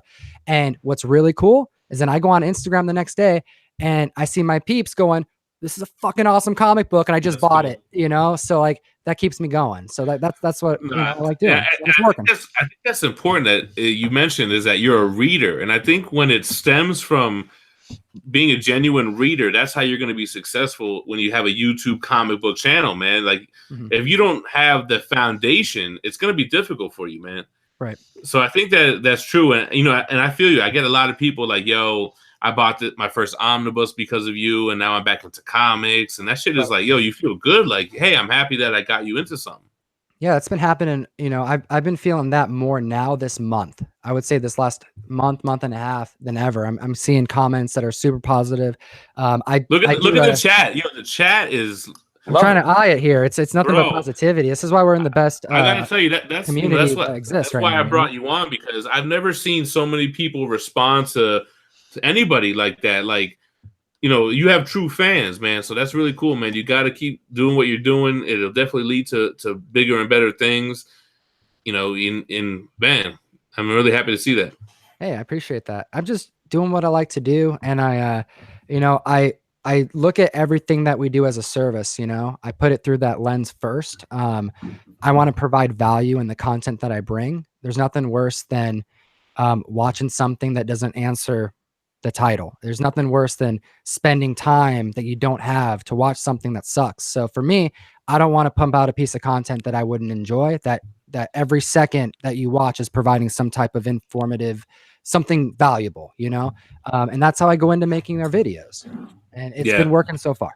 Yeah, and that's how you got to come at it. I feel the same way. Like this whole channel is like what I wanted as a viewer. Like I want somebody with every fucking omnibus and does crazy statues and puts something out every day because I'm selfish and I want something every single day, regardless of what you got going on in your personal life. And I wasn't getting it. I'm like, I'm gonna fucking do it, man. I'm gonna do the channel. I'm gonna be the guy. And it's kind of like with the raffle thing, Dan. It's like, you know, we do the raffles on Instagram. And my whole thing was always, I'm only going to raffle a book that I would like to win. I'm not going to raffle some shit that I don't like, because if I don't like it, why the fuck does anybody else want it? So, for the most part, that's a good analogy of it. Sometimes books hit that you would never really like, but it's just that's very rare. That's true. You know, maybe I'm not into Aquaman, but the fucking showcase, whatever, what is it, 21 or some shit? Yo, have you read Aquaman The Trench? I have not. New 52, Aquaman The Trench. Throw out all your conceived notions of Aquaman right there. Well, here's the thing. We're waiting we're waiting on the omnibus for Aquaman New 52, and DC is slacking. Still hasn't come out yet, man. I'm waiting for that one myself. I don't even buy omnibus. I almost put the plural on there too. Shoot. Don't do it. Nobody knows the right way. Truman said no. Get anything together lately? What's that? DC can't get anything together lately. It's because they're selling too many damn books, man. But a lot of people will say that, you know, they're Marvel fans, but DC has better written comics. Or no, listen, the character log is a better, like, you know, you have Batman and Superman. Really, Marvel only has Spider-Man. Spider-Man is the king of the Marvel universe. You have a split king there, and you go back in DC to Golden Age books, which Marvel really doesn't. Well, I guess they do with Submariner and Captain, but, but really, for the most part, Marvel really started in the Silver Age. They're a Silver Age company. So Forgerelli corrected me, as he always likes to do, and says there is an Aquaman omnibus coming out. So good. That a baby Forge. Can I shout out to somebody in the feed who said that I look like the sexy vegan from Dr. Phil show? Hey, own that. I've heard that before. You know, so what's funny is you have a sleeve tattoo. So Jem's like, Jem's like, oh, we got to go check out. I'm doing a show tonight. I'd like you to come on. This is who we're on with. So I had not seen any of your YouTube stuff. I apologize. I had just learned about this I was looking at your Instagram 5 minutes before jumping on. He didn't know who you were either. I said, how the fuck do you not know 4 comics and you're on Instagram? Anyway. Yeah, dude, you got a massive collection. I love it. Go check out. What's your Instagram, by the way? Give that a plug. At 4 Comics. Look at his hat. No, yeah. There you go. At 4 Comics. So we're going through, and a funny joke was one of my friends was telling me the other day, because he owns a tattoo parlor, and he's like, 20 years ago, you seen a guy with a sleeve tattoo, neck tattoo. You were like, listen, don't fuck with that guy. He will kill you and eat your heart. Nowadays, you see a guy with a sleeve tattoo, you're like, that guy probably makes a mean vegan bean stew. I'm no vegan, It's a different world. But it is a different world. I say this all the time to my community, but I like to remind everybody. And I think this kind of conversations happen when you're just online all the time. But I am 100% believe that we are in the best time to live ever. This is it. 2018. The fact that we were right here. We got cameras on us. We are broadcasting to our peeps. If we were to go back 20 years and you wanted to be part of any type of community like this, what are you doing? You're getting your Marvel age. You're writing into Marvel to talk to your people. You're getting humped by Harvey Weinstein. Yeah. Right? For real. That's how you're gonna get in the door. Let's real talk, man. You're hanging out with your buddies and you're trading your comics like all my buddies used to do back when they were younger, with some older friends, and they're like, yeah, man, I would get Batman, he'd get Superman, and then we would trade because my parents wouldn't buy them, Yeah, when's the last time you traded? Never. Exactly. But this is the best time to be alive, man. This is awesome. And yeah, I can have a full sleeve, and you know what? I used to work in the banking industry, and I used to sell crazy loans, and people knew that I had tattoos and didn't give a shit. So great time to be alive. I'm full of tattoos as well. I always feel like athletes is what made it acceptable. Like my old grandfather was 90 years old, and he loved that guy Chris Anderson, Birdman. He used to play on the Heat, and because he liked Birdman, he was cool with me having tats. So you were a South Beacher at that time. Was that? You were a South Beacher at that time. Anyway, my grandfather is an old Jewish guy. He wasn't really with it, but do you have any superhero tattoos? Well, no, man. So I don't have any room. I got all fucking street tats, man. Before I kind of got back into the comic thing. I always wanted to know what's on your neck there. The Dove City. Yeah. Dove City. Oh, that's dope. It used to be more legible, but then I gained a lot of weight. When I got into comics, and the pigeons turned into turkeys. Then it became Dove Thanksgiving up there, man. Not the pigeons, the doves. I mean, it used to be Dove City. Now it's Dove City. Yeah, that what happened was the raffle game started clicking. You started eating good. That's true, man. It went from you had to ration to filet and lobster every night. You know what it is, really, man. Like with the comic shit. Like I used to work out. I used to be in shape, and I used to work out with my pops, right? And my pops was always broke. And I was getting money, and I was like, "Yo, the fuck am I working out? This shit ain't doing nothing for you. So fuck it. I stopped working out." Yeah. Fun fact. Yeah, I'm with you on that. I'm like, well, what am I training for? How many subs we got to get you to get back up there? I don't know, man. All right. You hear that, crew? All right. So Gemma's gonna hit the gym now once we hit 20,000 subs. So look at my first Instagram post and look at my most recent Instagram post. It's about 100-pound difference, bro. Yo, we got 203 people watching right now, man. Shout out to everyone watching. Coming in strong. That's awesome. Going real strong, man. On a Saturday night, you could have been anywhere in the world, but you're here with us. That's right. Welcome. I gotta get a gem tat somewhere, man. Yeah, you definitely do. You got to get a diamond somewhere. It's like a big gem diamond. Gotta get the shit. Steph keeps telling me to get it on my hand somewhere. I don't know. I already got hand shit. Well, you got room right there on that right knuckle. It looks like. Yeah, that's what she keeps telling me. So I do right here. Steph says do right here. Nah.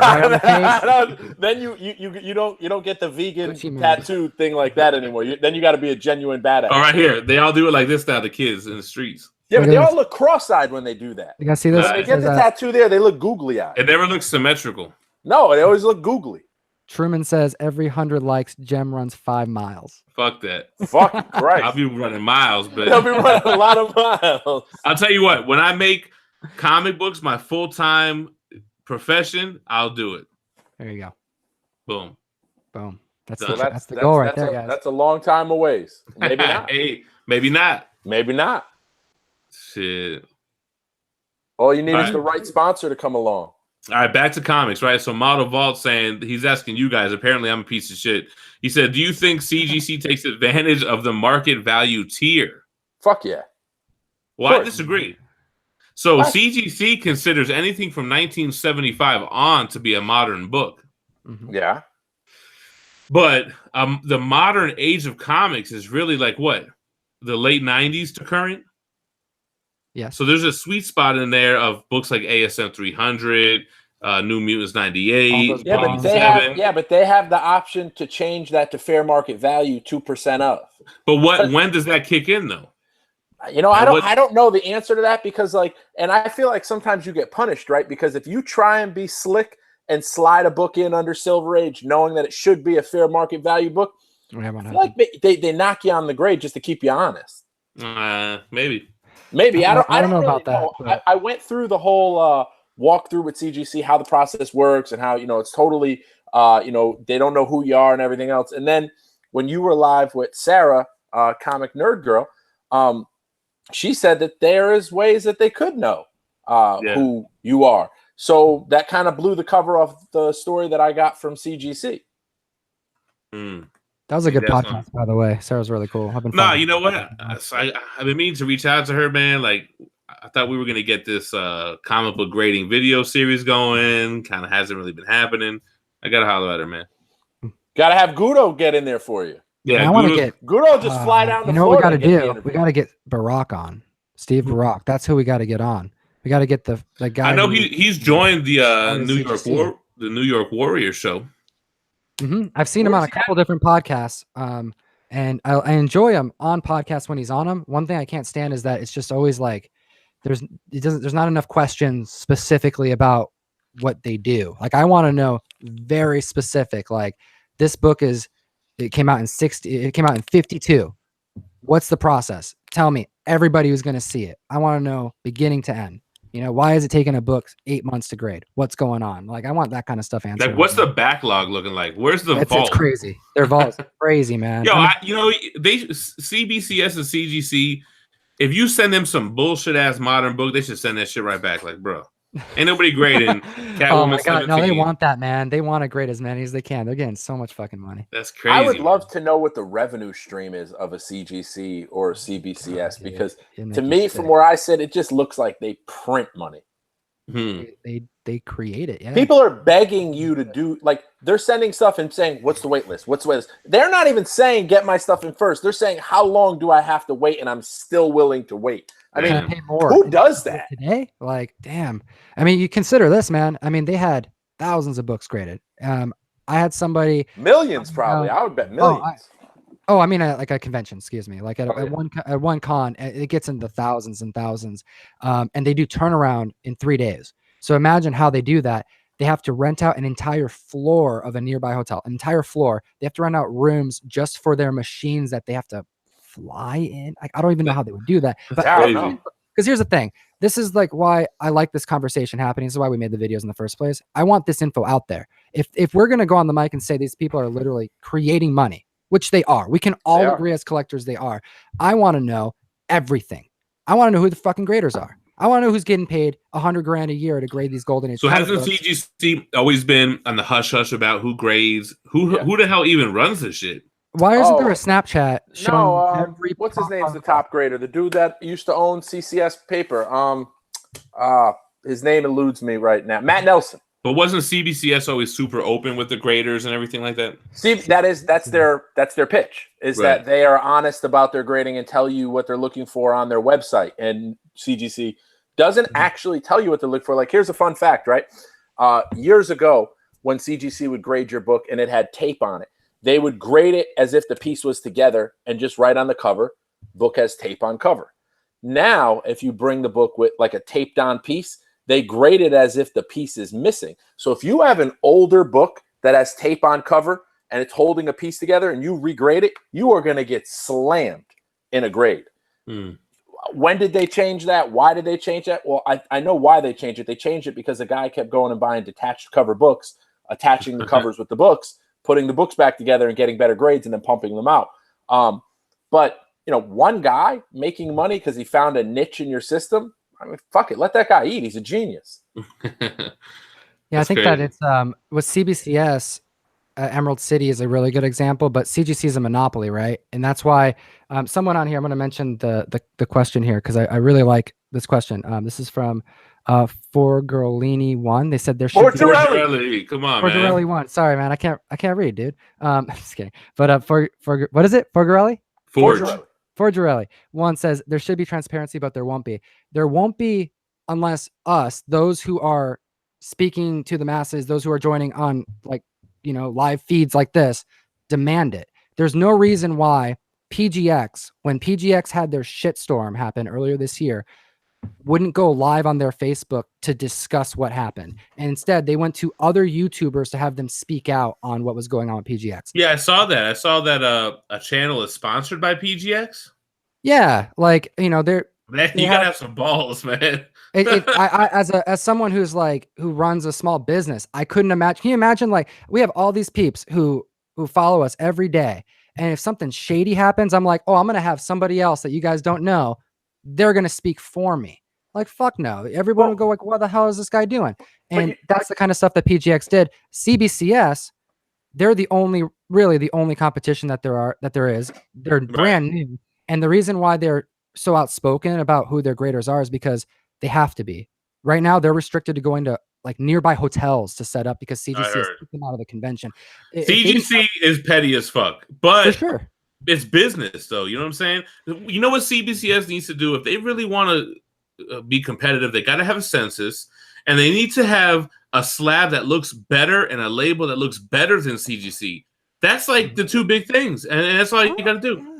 The census is coming. I mean, they're new. You wouldn't want there to be a census now, to be honest. You can't keep getting the new pass, though. You've been around. CBCS has been around for like 4 or 5 years. At least. I think it's like 4 years, but like... Yeah, you got to kick up the notch. I mean, I would say 1, 2 years. I would say year 5 there should be a census, but you wouldn't want there to be a census for at least 5 years, I would say.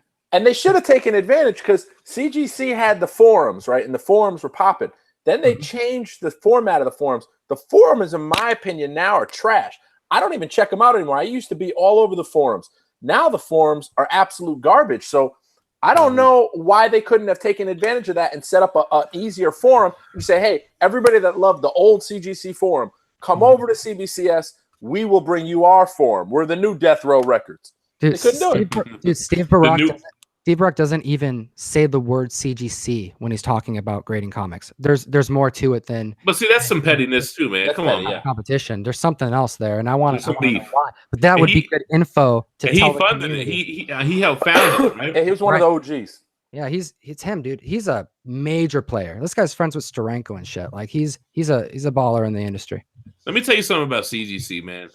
I've been in this mix for a minute. And I've heard a lot of stories about people that are buddy with them that have had me like, what? That sounds a little too close for comfort. Sure. People that are like, oh, I call so-and-so on the phone and they tell me this and that. I'm like, yo, what? Hey, Jem, talk about it, Red Hood. I ain't talking about I know that's exactly who I was thinking about, yo. Yeah, I know that is who you're thinking about. That's my boy. Good for him, though. Like, I get it. Good for him. But what I'm saying is like, damn, it's kind of crazy. Yeah, and a good point too. Someone mentioned on here. This is Dennis Vision said that CBCS says that they have a census. They just haven't released it yet. That's correct. There is a census. I want to make sure that that's said. CBCS has a census. They're not pulling a PGX and not recording shit. CBCS, allegedly. You know what the bigger problem about all this is that if you do pull the wool off of the cloak behind the Wizard of Oz and everybody sees that it's just grinding gears in the background, this entire hobby that we all have is fucking dead. No, I feel you. CGC's got to be the king, man. Let him ride out. You keep pulling the string on the sweater, and if you do eventually crack CGC and find out there's some sort of scam, whatever. You might the string you're pulling turns out to be the handle to the toilet. It's not good for the hobby if that happens. Bad. I think they're too large. I think they're too large for something bad like that to happen. I mean, I think CBCS has a really big opportunity right now. The comic book market's never been like this. And if this move expedites everything that they're doing, because the only complaint I have right now is that I've heard in the industry is their labels and their turnaround time. And to me, that is for CBCS. Well, CBCS turnaround time is only recently from their move. That's what they say, but it's been like almost a year now. But CGC has had spurts of very bad turnaround times as well. And for their size, I'm impressed that it's this, like, their size is compared to CGC. They need to make a fucking dope ass label that makes you say CGC who. If they want to be competitive, or not competitive, they are competitive. If they want to be bigger and better, they got to have a better label, man. If Steve Borak was on here right now, you know what I would tell him? The number one piece of advice to grow his company: contact GPA. Get GPA to start following your sales of your books. But what about, is GPA the dinosaur? What about Comics MV? I do use the Comics MV page every once in a while, but it is very hard to navigate through. Yeah, I know the brothers, but I never once accessed that site. I know, very hard to navigate. I know Barack watches a lot of our channels, so like, if he does watch this, if there is one thing that he can do to grow the CBCS, just too many acronyms, man. I apologize. Yeah.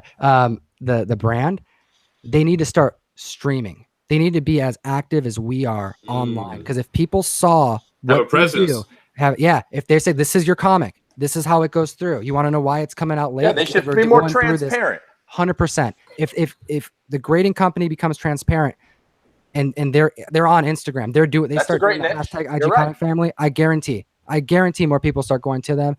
They're already becoming more respected in the market. There's a reason why PGX doesn't do it. It's because they do it out of their house, you know? Right. So like, the CBCS is a real business, big giant warehouse, you know, professional looking. They really should be more transparent and say, hey, look, and he should get in front of this and be like, hey, man, I'm one of the guys that founded CGC. But he would.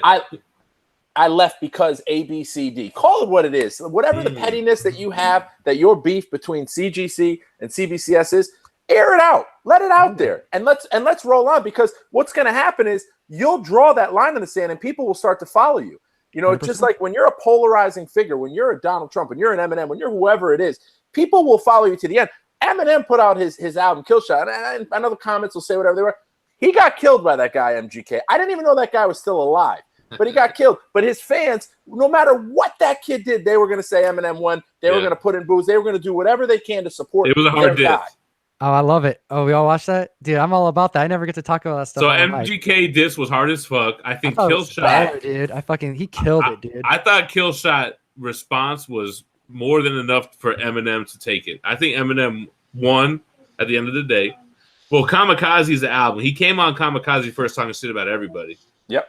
MGK had balls. Dude, MGK, have you watched the Breakfast Club interview? Because we watched that interview. That was great. That changed everything for me. That changed the Breakfast Club interview. My wife is a big MGK fan. Was real as fuck. I'm not a big MGK fan. She's got a crush on MGK. No, I don't.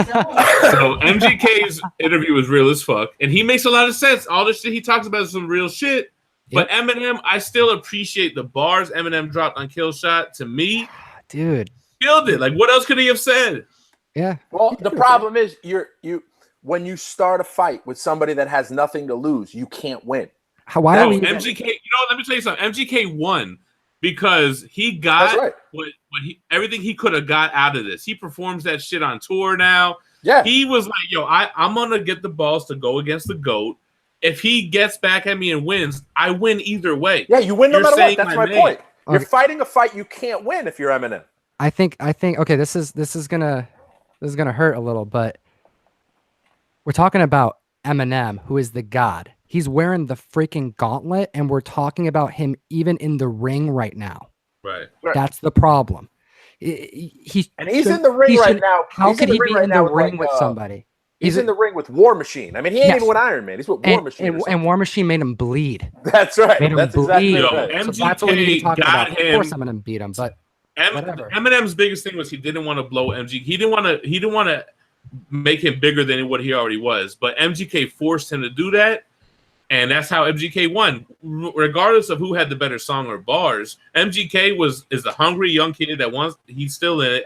Eminem is already rich or whatever, and he held his own, man. Now, I do think Killshot, he killed him on Killshot, but MGK still did his thing on that. I think people are gonna be bumping MGK all summer, and I don't think anyone's gonna give that Killshot a love. Well, I've always been a big MGK fan because he's from Cleveland, and Bone Thugs and Harmony is my favorite group. Fuck yeah, he reps Bone. He reps Cleveland, and Bone Thugs they fuck with him. So I've always like, all right, cool, white boy from the hood. If you know Bone Thug fucks with him, he's a homie then, because Bone Thugs. If Bone Thug fucks with him, he's a real motherfucker. Like, Harmony, yo, man. Oh, good. I thought that was a fantastic beef, and it actually made me pay attention to rap for the first time in a long. Like, I can't tell you when I actually gave a shit about rap before this. This may be one of the first actual mainstream diss tracks that have actually been created. Like, for real. Like, for those of you probably. who, I mean, we go back to like Tupac and Biggie even. I know a lot of you watch or like listen to like last podcast on the left. We all know the story of Biggie and Tupac. And the big story with that is most of that was staged. Most of this was just artists talking to sell records, right? This is legit. You watch the Breakfast Club interview.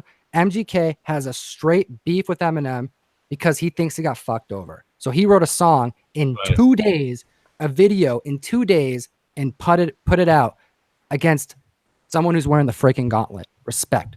Yeah, no, it was a fantastic. And somebody in the comments just said the only loser in this was Bizarre when he tried to put it. I didn't even watch the Bizarre track. Bizarre was so bad. That's true. What's up? Bizarre had this one thing after when Eminem did it, and he kept going, the repercussions. Whoa, whoa. And that was funny. He should have just left there. Then he tried to make a diss track. And, but let me tell you something. I didn't think Eminem was going to respond. I thought he was going to play the high horse, but he came back. The interviews, even though MGK said the interviews were by his own publication and whatever, the interviews were dope, and he came back at the dude regardless, and he went hard on it, man. The only thing I don't understand about Eminem is what's up with Eminem's new flow that he does, where he's always like this choppy ass, like I don't know what I'm saying. Crystal, not even that. Like he does this whole like I don't know. You know, he does this kind of like stop and go type of flow. If you listen to his old shit, he never did any of that. I don't know. He's just so technical with his raps now. You know, my wife hates that shit. My biggest beef with Eminem is that he took shots at everybody and all across the board. But not one joke about Obama. Come on, man. For 8 years, you didn't say nothing. You killed everybody. You killed Clinton. You killed Trump. You killed Bush. You killed them all. But for 8 years, he's in hip hop, man. You can't really be going against Obama. Nah, but that's literally like Eminem was always the guy that if everybody was swimming right, he was swimming left. But what did Obama ever really do? Like Clinton had the Monica Lewinsky joint. Obama didn't really have anything. He bombed U.S. civilians without due process. Well, so make it a rap. Yeah, I mean, we can get into it. We can go down that road for a while, especially Fast and Furious and everything else that he did. But I'm just saying, break a joke on him. Like, guys, this is comic books. We're going to talk about Barack the Barbarian. The longer the show goes, the more off topic it gets. Yes. Well, Jem said to me one day, he was like, hey, do you want to do a show again? Yeah, of course. I love doing these shows. I really enjoy them. I enjoy all the Geminites online. I enjoy sitting here, chopping up with you guys. And he was like, well, what's the topic? I said, fuck the topic. Let's just talk. And whatever the comment section turns into, we feed off the comment section and keep going. Yeah. Seems to work. And then I haven't looked at the comments in like an hour. It's like we're already still going of whatever the fuck we were talking about. Yeah, and that because now we're on Barack Obama and Eminem, which I mean you would have never guessed in a million years that the start of this podcast or YouTube hangout would have evolved to that. Yeah, I always felt like the Eminem going against Trump was like he thought it was the hip hop thing to do. You know what I'm saying? But that's not him. That's literally like he's the opposite of that. You know what doesn't make sense about Trump and hip hop? Hip hop loved Donald Trump before he became the president. Loved him. Yes. He was a term. Oh, I'm on that Trump. I'm trying to get like Trump. Oh, this Trump's that. But as soon as he became president, and he remember this is DJ Who Kid, and you're fired. I mean that's like on Shade 45 rotation. When did he become uncool to Shade 45? You used the soundbite for fucking 10 years. Yeah, I don't know what happened. He was cool until he wanted to be president. Then hip hop didn't like him anymore. Yeah, and I expected a guy like Eminem who always goes against the grain to kind of not be like that because if anything, I felt like he would be more related to that. Like the media hates Eminem, always hated him, portrays him in a terrible light. And clearly the media doesn't like Trump as well. So I always figured that he might have found that as like common ground, but he just hopped on a sheep and right into there and started his war. You guys know what was really cool? Was really cool? The Marvel hip hop covers. That was a shit.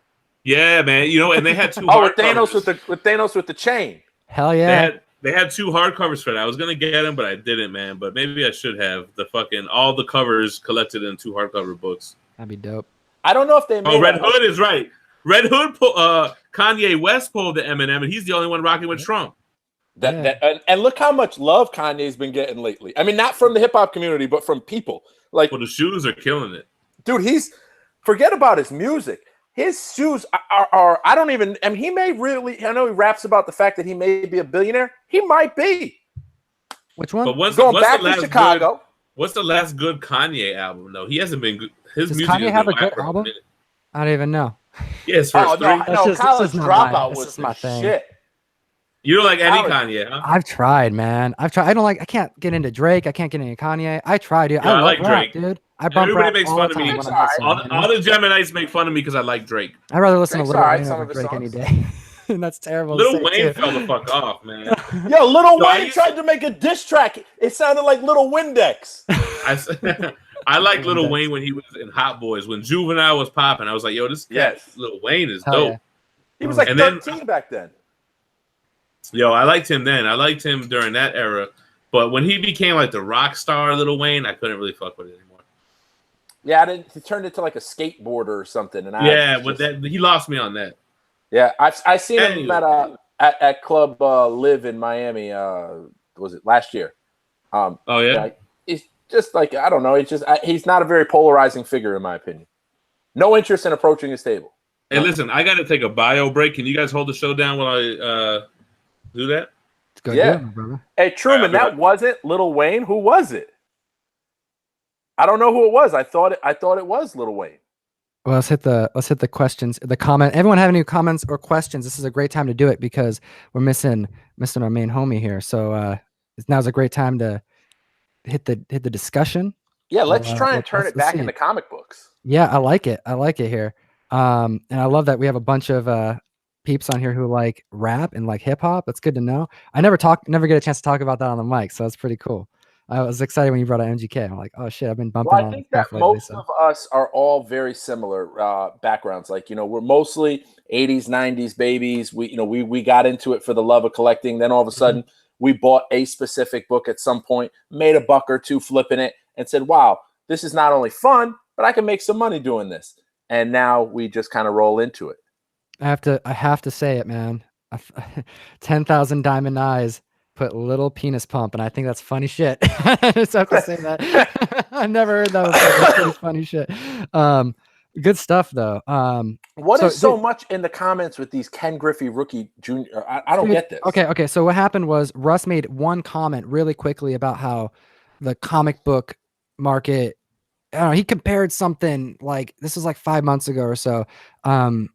About he mentioned like the price of the Ken Rickey card. About like grading and how like subjective. It was super high and it went way down. He was right. And he mentioned a price on the fly. He may have been wrong. I don't know. We're talking about baseball cards. Oh yeah, man. We gotta, for everyone who is wondering how hard it is to make a video, like you can't make a mistake, man. You can't make a mistake. You get killed in the comments. Listen, the last Gemin shows I was on, I thought that Tombstone was Jonas Jameson, and I've thought that for like forever. Oh, okay. And it's not. That fucking hung me. Oh, yeah, dude. I thought I'd never make it. You never bought a comic book before in your life now, right? Yeah. Because you don't know who he is. No, man, there's too much to know, man. But you know what? Ask me something about Hellboy. I'll know it. So it's okay. Let's see here. Oh, okay. The problem is that he kept arguing about it. He didn't want to take the L. Oh, I love it here. Comics Appealer says She-Ra, Tom. Oh, that's funny. All right. So I made a video about how dumb I thought it was that people were freaking out about how She-Ra looked. And I mentioned that She-Ra was the I'm saying it again, so I'm stirring the pot back up. But I mentioned that She-Ra was kind of a sidekick. And actually, I didn't even say it. Ryan, my buddy Ryan, Fire Guy Ryan, said it, and I agreed because I never watched She-Ra the show, and I'm not a big He-Man fan. And the video was like barely about that part. It was about a lot of other stuff. And dude, I got killed in the comments. It was our most disliked video. People do not like talking. So ever since then, I'm like, oh no, I want to make content about stuff I want to make, and I don't want to like step on people's toes. I want to have fun here, Well, no, that's why. Listen, when people go into modern variants, or people always write me and be like, "Hey, man, what do you think this Raw book is?" And I'm like, "Look, I'm not even going to pretend to be in that realm, because if I try to pretend to be there and I try to strike up this conversation or whatever, it's just not going to end well, because I'm gonna get caught with my pants down. I don't know enough about it. If I don't know enough about it, I don't really want to speak about it. For real, we're on a live stream now. It's going on an hour and a half. I mean, an hour and a half is a lot of time for us to make a mistake. So there's got to be a little forgiveness when we're doing stuff like this. Oh, what do we do? Oh man, we're blowing it up, man. We're talking about politics. We're getting in. I'm just kidding. No, we're good. Yeah, no, people are talking about unfollowing you now. I don't know what's going on. We're boycotting Gem Mint. Fuck this guy and his statues. I stand by it. Fuck it. I do want to kind of bring it back into comics, right? That's what we're all here for. So what's cool? I like how you got this guy on your show that he owns a comic shop, right? Sure. So I got a buddy that owns a shop about 45 minutes away from me, right? And he's like, he does these shows and he does like these he does the videos. He does YouTube videos, right? Anyway, I was like, bro, you own a shop. You need to be doing videos about what it's like to own a comic shop. What's the variant shit all about? What is the ordering process diamond shit all about? Yeah, give me the really day in the questions, life, man. And my YouTube channel is at Comic Tom 101, where we answer all those types of things. But for real, I want to see more comic book dealers on the mic, man. Like the stories. No, they don't want to give up their secrets. You know what? That's the first thing that I was told when I told all my buddies I want to make a YouTube channel. And then I told them, yeah, you want to know what? And I pulled up YouTube. I typed in comic book shop. And there's people for the last 5 years have been giving their secrets. There's no secrets, man. You want to know how to press comic books? You Google it. You want to know how to remove a sticker? You Google it. Like all this information. You want to know what hot books there are? You fucking eBay and Google it. It's all out there. The only difference I find out what hot book is because I follow the storyline. That too. I mean, there's a lot of ways to do it, but I mean, the secrets. There's no such thing anymore. Like this is open. This is all open for everybody. Everybody can be part of this community, and that's why I'm like. Those people who say I don't want to give the secrets are the ones who are also saying I won't go online. I won't join the. That's crazy. First of all, I'm a big on YouTube. You know what my thing is? I'll tell you everything that I do to make a successful, YouTube channel. But can you do it the way that I do it? That's the big thing. Like, sure. So if I was a comic shop dealer, if I had a comic shop, it would be the dopest comic shop that you've ever fucking been to. That's right. But I can tell you what I do step by step, but are you going to be able to do it the way that I do it? That's where it differs. So for you to not want to share a trade secret, that's kind of like whack and like insecure to me. Well, think about this, right? Like I'm in the process right now of continuing to stack Fantastic Four 48s and 49s. It is not in my best interest for me to get on Gem and Friends and tell everybody that I've got 20 Fantastic Four 48s. I got 13 49s, because now those are the same people that I'm bidding against on eBay, bidding against on Comic Link, bidding against on Comic Connect. But I don't look at it that way. I look at a rising tide rises all boats. So if you make money in the market and you do well, you're going to enter in this hobby and you're going to put more money into this hobby. You're going to put more time into this hobby and you're going to make more friends in this hobby. If you're in this to quickly make the quick buck, it will figure it out, like the guy Hush Truck, like the guy HBK. When you're in it for or Trash Vault Comics, when you're in it to just make money, that shit will all be exposed. And when it gets exposed, you'll turn into a private account and you'll hide, because that's what they do. When you're exposed, when anybody writes to me and they're like, fuck you for comics from at whatever, and I click on it, it's private. Fuck, you're already fucked. I'm not even listening to the shit you're saying to me. Because if you had anything to say at me at all, you'd come at me with a public page and we could have a conversation. The minute you turn private, I already know what the game is. So it'll get exposed. And I think that me telling my secrets about Fantastic Four 48, 49 and why it's going that way. Listen, so I got 20 and I didn't get 30. Big fucking deal. I think that you said it there. We're all in the same boat. When my dad bought that collection I mentioned earlier in the video, and he brought that up here, his intention was to start a comic book store. So what does he do? He bought a bunch of books on business. One of the books he bought, How to Open a Comic Book Store for Dummies, is like legit the yellow, how to like, I know how to play piano and shit, how to do eBay for dummies, how to do a comic book store for dummies. It was legit that one. And the first page in the book, it said, and again, granted, this is like 2001, so this is dated, but the numbers stand. Comic book stores, we're seeing above 90% closeout rate for new stores year over year. We are all in the same boat. There's no There's no segments. There's no fight in here. We're talking about a community. We're all one in geek here, and you can't. It's not every man for himself. You know, there's a reason why all three of us are on the mic, and why we have 200 plus people. Shout out Geminites joining us in the feed. Yeah, we had a conversation when Gem first got into raffling. There was a guy. What was his name? Wounded Soldier or something like that. What was that guy's name, Gem?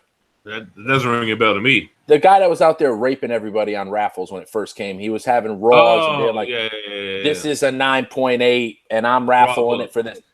He's the one that gave me the idea to do this shit. Yeah, what was his name? Do you remember?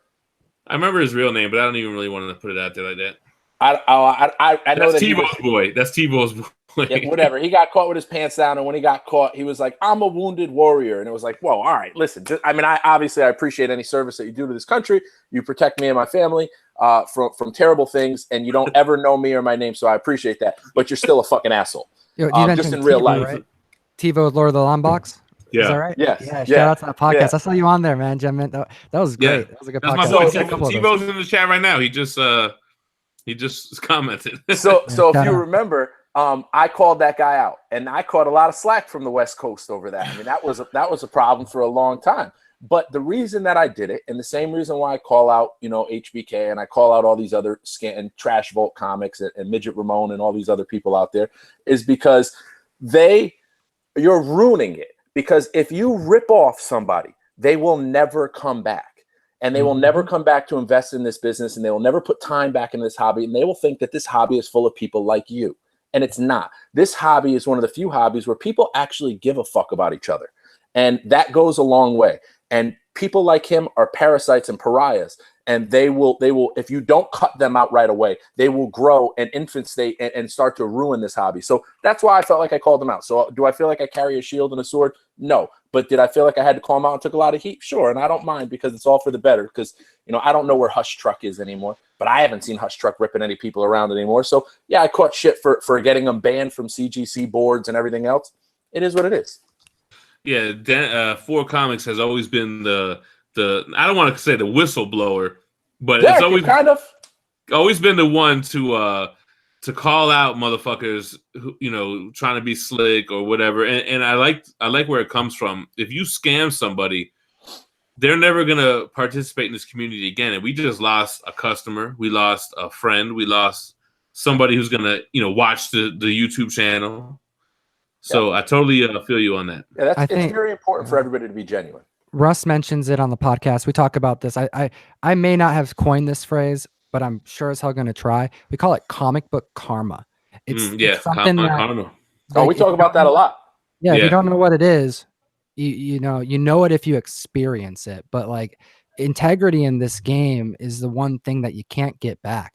You can sell books, have sellers regret. You can have buyers regret. You can do a lot of stuff. You can misgrade books, but integrity though, like if you do things unethically, like you can't get that back. And that's partially why this community is so strong, because we don't put up with shit like that. If you're going to try to sell books and do shit that's shady, we don't want you here. And the community will make sure it happens that you're not part of it. Well, Dennis has always kind of been the muscle, because I've always like Switzerland. I always try to keep it neutral with everything, because in my opinion, that shit is bad for business. Like, I don't like to start beefs. I was never that guy. But Dennis was always like, I got you. Don't worry about it.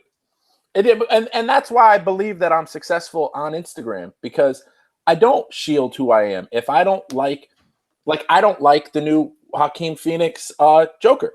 And that's not the popular consensus review right now. Like, it would be better for me, and I would get more likes if I hopped right on his dick and said that he is the greatest. Right. Oh, this is going to be so cool. Put up the picture. Everyone's doing that too. It's going to be awesome. Yeah. People would love it. And I'd probably get 300 likes, 400 likes, but that ain't me. And if you want somebody like that, then go follow somebody else. If you want what I really feel, I'm going to put my passion and what I really feel into it. And if you're not going to do it, then get the fuck out. That's well put. I mean, it's being honest, man. That's the thing. And people respect you for it. You can just be a fanboy and everything's great. Every comic book is great. Buy every single comic book. But like, who does that help? Helps nobody. Nobody. There's like over 100 titles that came out this week.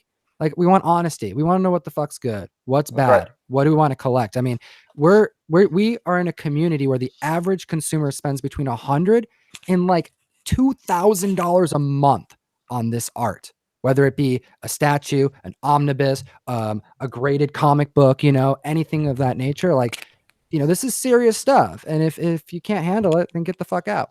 Hey, you know what did come good out of the beef with HBK is this guy, Chad. He's still and RIP Chad's neck. We're still looking for Chad's neck from 1996. Nobody's found it yet. If anybody has any leads on where Chad's neck has gone in the past years, please contact me at 4Comics. I want to help Chad find his neck again.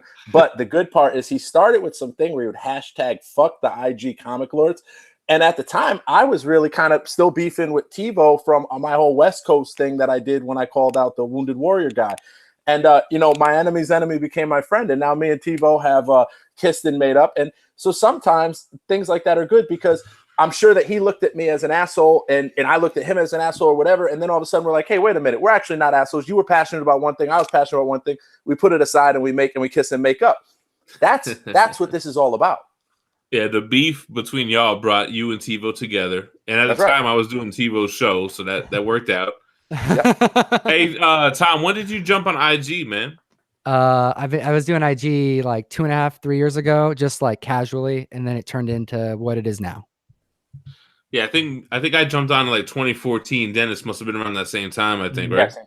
Yeah, it was definitely like I was really kind of shy. I didn't really like putting myself out there. I don't even like when I had a Facebook account that I was active on, like I never posted pictures. I like being kind of a recluse when it comes to my internet, like what's out there of me. I worried me back then that if I Googled my name, Tom Garcia, you would see my face. Oh, I never. Now you type the words comic and Tom anywhere, space or not, you're going to find my face. So I couldn't find you on Facebook. I typed comic Tom and I found your Facebook page right away.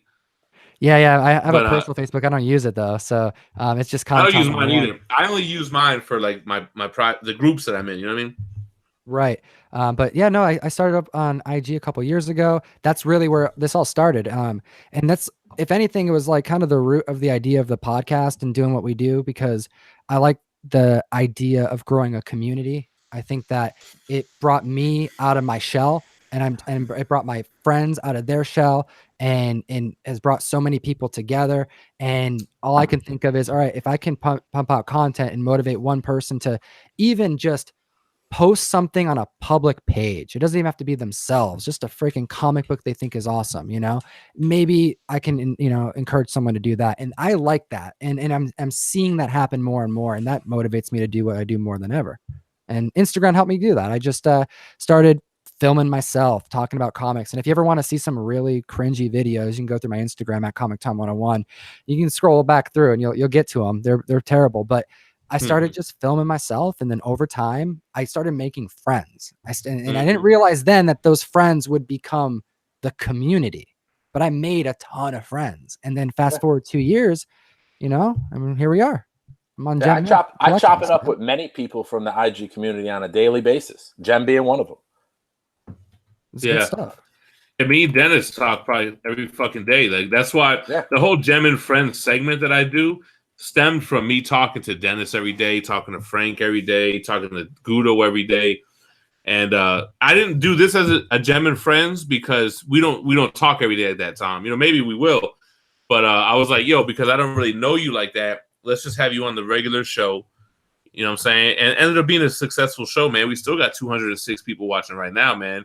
Usually we're at about $130. So a lot of people did come here because you're on the show, man. So I do appreciate you. Well, I can tell you, I got like 12 minutes. So, all right. So we'll do a hard stop at 10 p.m. Eastern. I'm out of beers, so it's already kind of a downer from here. And you're not even burping. You believe that? I've been holding it in. The mute button, man. Every time I'm like, shit. Okay, I gotta hit the mute button. Oh, you've been burping over this. So Jem usually he's the Ghost Aggie burper. Maybe it's that soul. The soul doesn't bring the burps like Dos Equis does. And if Stephanie brings in a burrito, this show will wrap up within 5 minutes. Yeah, once food hits the table, Jem ain't trying to have no more show. Yeah, real talk. I'm about ready to go get some food though. I'm hungry as fuck. That's where it goes.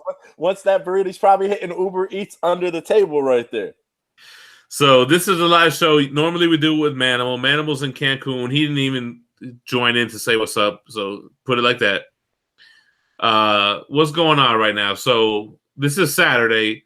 I got some good shit coming up this week. I got a Punisher Max review. Got an Omnibus haul. I got the Silver. I got a Silver Surfer. I got the Sideshow Collectibles Captain America coming in, and we're about to hit 15,000 subscribers. Yo, we're at like 14.5. Thank you, sir. Huge. Hit that subscribe button if you haven't already done it. Yeah, if you're watching this, please subscribe. We do daily content, always quality shit. We're giving away 3 prizes, and I'm going to drop the video tomorrow that tells you what you got to do to enter into the drawing. But see, here's the thing. We've done a lot of giveaways on YouTube, right? And the Geminis get pissed because the people who win are always somebody that nobody's ever heard of. You know what I'm saying? That's the way it goes. This time, in order to enter the drawing, you're going to have to answer a question that only a true Gemini would know. You guys, should I give the hint right now? Fuck yeah. Yeah, do it. Or just say what it is. So the video I'm about to drop tomorrow, in order to enter the giveaway where we have 3 prizes, XM Studios Thor bust, a CGC 9.8 Old Man Logan fucking, what is it, Wolverine 66, and an oversized hardcover Omnibus X-Men Fatal Attractions, you got to answer what are the names of me and Manimal's dogs. We talk about it on the live shows. Both of y'all don't know, but I know that a lot of Geminis will know, and they're going to answer the question right, and then everybody else is going to copy paste. That's fine, but we used to in the past just say, hey, just comment on the post and you'll be entered. But now we're going to make it a little bit more. You know, you got to know. Good. Yeah. The problem is though. Here's the problem, right? Yeah. One person's going to write the answer. No, that's what I just said. That's fine. At least they got to work for it. They got to work for it a little bit more. You know what I'm saying? So like Bill Lumberg said, I know that. Forge knew one of the answers, but he didn't know the other one. So anyway, I'm going to drop that video tomorrow. We're at like 14.5 or something like that. So, you know, it's been going pretty fast. Like we had a little bit of a slump. We got from like 9,000 subscribers to like 13,000 quick as fuck. But we was in that 13,000 for a while, but now we kind of picked it up a little bit, man. We went 14,000 and we gained like 500 subscribers in the last couple of days, man. Congrats, man. It's awesome to hear. Well deserved. I was telling you back when I started the podcast in April, I showed the team, you know, kinds of content like, you know, hey, this is my vision. This is what I think we can do in a podcast. And I showed every member your podcast. I showed Gem and Collectibles, like, check this out. They got HD cameras. Listen to what they're talking about. Everything they're talking about, it's interesting. It's entertaining. This is what we got to bring to our discussions. I don't want a podcast that's, you know, us just dicking around for 2 hours. Not that that's what this is, because it's a live stream. This is totally different. I mean, like an edited podcast of me. Let me read you every page of the Overstreet Price Guide. Like, no. I want to put time into everything we do. And your podcast was a bit of an inspiration for it. So I do appreciate it. Yeah, when you told me that, first of all, I was blown away that you even already knew who we were. I thought that was cool as fuck. But yeah, man, I do appreciate that. Like what we put out is what I would want to see from other channels. So what I wanted to ask you, are there other comic book channels that you watch? Definitely. Lords of the Long Box for sure. Comics with Bueller, who's in the stream, or at least was. He's an awesome independent creator. Definitely on this stream all the time. There's a couple others that I watch just to make sure I'm keeping an eye on what they're doing, but I'm not going to give them a plug. And then, you know, I watch all the big entertainment ones too. I get a lot of my ideas for kind of relevant content from, like, you know, Variant Comics, and, you know, I love me some eye candy at Comic Girl 19. Shout out. But she gets mad views, like millions. Yeah, but she's kind of done. Like, her production is done. She's doing it by herself. But hey, if you want to get nudes, she's doing that now. So shout out to so we took it women there, representing, you know, and being super comfortable with their bodies, you know. Is she still getting the same type of views, or not really? Oh, not at all. No.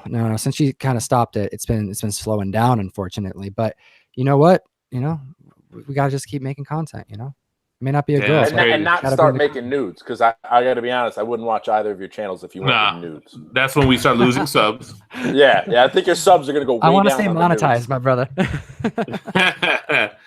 No, not somebody else. This girl, Comic Girl 19, she has like millions of views on like where to start reading X-Men or X-Men history or shit like that, right? That's good stuff. I like and Variant Comic is always big, but I always felt like when you get that big, it doesn't feel like he's talking to us. It feels like some company is putting something together that he's presenting. You know what I'm saying?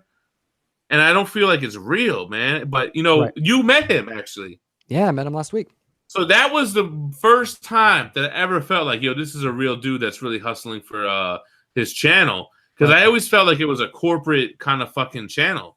It's independent. I actually got a chance. It was surreal how this happened, but so that's from different. Variant Comics. Yeah, he randomly there was a show out in Renton, which is 40 minutes from my house out in Washington. It's a comic book show. I'm going to put quotes around that because the comic book show had 2 dealers out of the 4 floors of this con. But they had, like, you know, Larry Hama and Randy Emberlin was there, which was cool. Got to talk to them a bunch and going to do stuff with them. But yeah, Eris from Variant Comics was there, which is so fucking random. Like a random YouTuber at this con where the biggest creator was Randy Emberlin, which shout out to Carnage and Randy, which is awesome, but it's a small con in the middle of nowhere. So I'm like, oh, I'm going to this show. I'm going to get a bunch of Carnage stuff signed for the mystery mail call, but I'm also going to talk to this guy. I want to know how he does his show.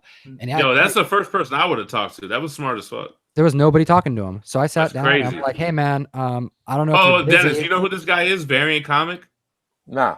He's a YouTuber that had a comic book channel that gets millions of views. 1.7 million subs. He's the guy who, if you want to learn the history of any character, insert blank of the next character that's going to be on TV, it's probably going to be his video you're going to watch. Tom, I heard that his shit is just like word for word Wikipedia. It really, I mean, I'm not judging. I don't know what he does like to write his stuff. I don't know if it's plagiarized or not. I don't know anything about that, but you're right. It is definitely like it's visuals. It's not. But I wouldn't mind if he. I wouldn't mind though, even if he did copy Wikipedia one for one. You know, look, my thing is, if somebody comes up with a great idea and they're the first one to it, then fuck it. Then, you know what I mean? Yeah, I think if to read off Wikipedia and explain to you every name. So now he basically clickbaits you and traps you into his little web. Fuck it. Kudos to him for being a genius. You know, he's I asked him a bunch of questions and I'm like, hey, can I just like talk your ear off about your show? Because I don't want to talk about your thoughts on Thanos. I want to know your analytics. I want to know how you make your thumbnails. I want to know how many people are in your production. How long does it take to make it? I want the secrets, motherfucker. Yeah. Do you make your thumbnails? Like, how does this work? And he's got 3 people, man. He's just like us. He is. He's got. But he doesn't feel like a community guy. I don't like. Where the fuck is this guy? He's not a community. We started at YouTube at the right time when there was nobody making. Yeah, he's been in it for a minute.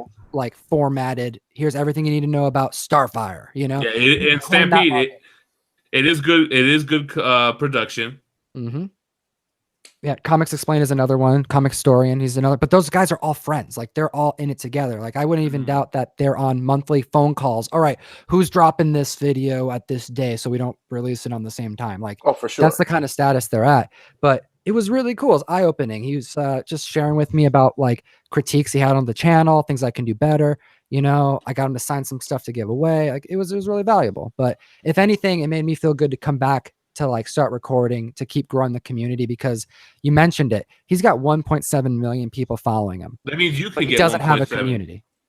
But that's just his motivation. Like if he could do it, ain't no reason why we couldn't do it. Exactly. And ain't no reason why we can't do it for not just because for me, I could care less if I have 1.7 million followers. I really could care less. What I want is a community of comic book enthusiasts and collectors. That's all I care about who watch my channel. If you're not into like the boxes, if you're not in, if the smell of comic books doesn't get you excited, maybe my content isn't for you.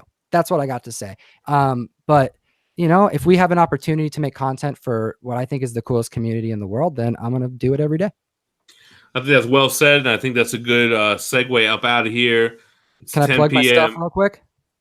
What's that? Can I plug some stuff real quick? Plug it. All right, let me plug away. All right, so every Friday we pump out CBSI's Hot Comic List. We are the video on YouTube that's going to give you the most up-to-date, like weekly. This is an overview of what you need to pull off of your shelves if you're a comic book store owner, or pull out of your long boxes if you're a comic book store owner. or if you're a collector. I produce the video Thursday nights when I get the list. The list is released on Friday along with the video. I try to pump that video out within minutes after that list hits the internet, before it affects the market, before anything happens. So you can check that video out every week on Friday, put a lot of time into it. And we had one this past Friday come out where we're giving away a Batman Dam #1, which, by the way, if you haven't checked eBay prices on Batman Dams, we just mentioned it. It's going for $100 plus on eBay. So it's good to just know that information. But we pump out videos almost every day. And I also have a subscription service where I send out dope comic books monthly. And you can check that out too at geekstreet101.com. For sure, man. Dennis, you got anything you want to plug up, or what do you got? Oh, I do. So Gem Mint is normally the raffler on Instagram, the #1 raffler that we know about. And he's always doing comic books, CGC graded comic books. And every once in a while, he does an artwork, usually Dylan's artwork, which is usually kind of weird and very expensive. But I'm thinking that maybe we can get an original artwork from Web of Spider-Man. Let me know what you guys think in the comments. What issue is that from? This is Annual 5. What's the panels? You kind of just did a little sweep. I didn't see what it was.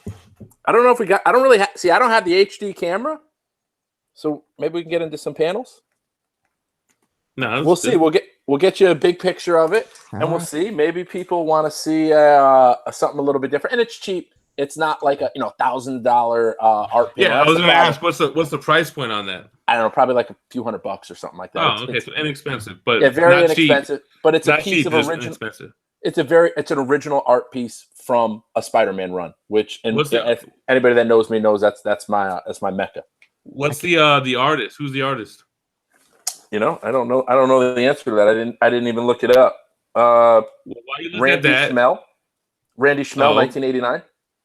Dope. So let's give a shout out to T. Gudo, Behold the Vision with the Money Team, Lupe and Lou and Julian Jasso.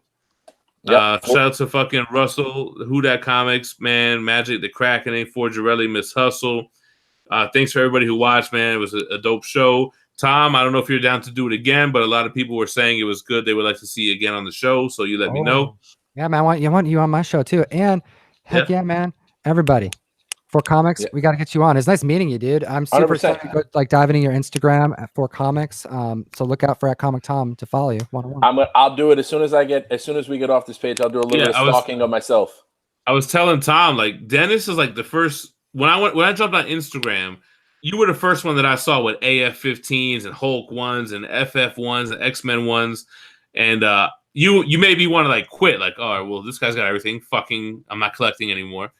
But, it was kind of cool to me when we became friends. I was like, oh, this fucking guy is following me now. That was like big at the time. You know what I'm saying? Yeah, a lot of people thought that I was some sort of like elitist dick because I speak my mind and I only like high grades. Like, look, I like what I like. Other people like what they like. And I'm sure we can go on. We could probably do a show for another 2 hours.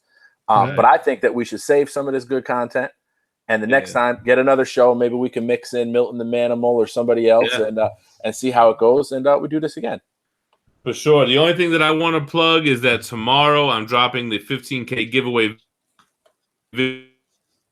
You have to comment the right answer on in order to get to do, but I can't remember now. Anyway, we're still gonna have daily content every day with shit uploaded that I haven't released yet that we're ready to unleash. We got New York Comic Con coming up soon, man. I can't wait. Yo, Dennis, are you gonna be out there, man? Yeah, we're gonna do a live. We're gonna do a live show together. Bro, listen, I got a suite at the New Yorker. I know where it is. So I think that's Saturday nights in Manhattan, right? Yep, it's on the Upper East Side almost. I'm so jealous. No, I'm sorry. That's Midtown. It's so over listen, 57. First of all, I spoke to Midtown Comics, and they're down for me going in there and shooting a little LCS spotlight video. So why don't I go with you? Come with me. I'm totally down with that. I haven't replied to the email yet. The last email was like, yo, what day? Let us know. So I don't really know what day yet. I want to be flying in like fucking Wednesday afternoon. So I don't know if I want to go there Thursday or Friday. Hey, maybe we reach out to Pete to what's that shoot, the name eludes me. Pete's Basement. They're out in Oh Queens. yeah, Pete's Basement. They're out in Oh, Brooklyn. I didn't even I think. think of that. You know? 5 years. Yeah, they're right out there. Why don't we try to link up with them and maybe we'll get something big going. That's a great idea. So I have a lot of people out there. Yo, I got like a bunch of people from IG out there. I got my YouTube people from Darth Castle. I got my YouTube people from Rad Titan from the UK that's coming in. So everyone's going to be in this suite. We're going to be packed in that motherfucker, man. Awesome. But we're going to do a live show probably that Saturday night. But if you're the, I kind of was counting on you being there because I know you said you're close. Even if you don't go to the con, at least come to the hotel, man. Oh no, I'll be at the con. I don't have tickets for the con yet, but trust me, I'll find my way in. You'll get them. All right, so let's wrap this up. It's about that time for a Taco Bell run. Thank you so much for comics. Thank you, Tom, for coming through, man. This was a great show. A lot of people showed up. Just appreciate you guys coming, man. Thank you so much. Thank you, Geminites. I really do appreciate you. It is it's a little bit humbling to be on here. I'm typically joining the feed, so thank you so much. I didn't even know you used to watch the fucking show, man. Okay, I do, of course, man. And I would love to, if anyone wants to come say hi at Comic Tom 101 over on YouTube. At 4 family here. I like what's happening right now. I think I see. Follow Comic Tom on Instagram. Follow 4 Comics on Instagram. Follow Comic Tom on YouTube. Yo, catch this guy now before he blows the fuck up because he's gonna be the next fucking Variant Comics, yo. I appreciate you, man. You're my awesome. Man. All right, later, guys. Y'all stay minty fresh. Nice meeting you, brother. See you then. You as well. Peace.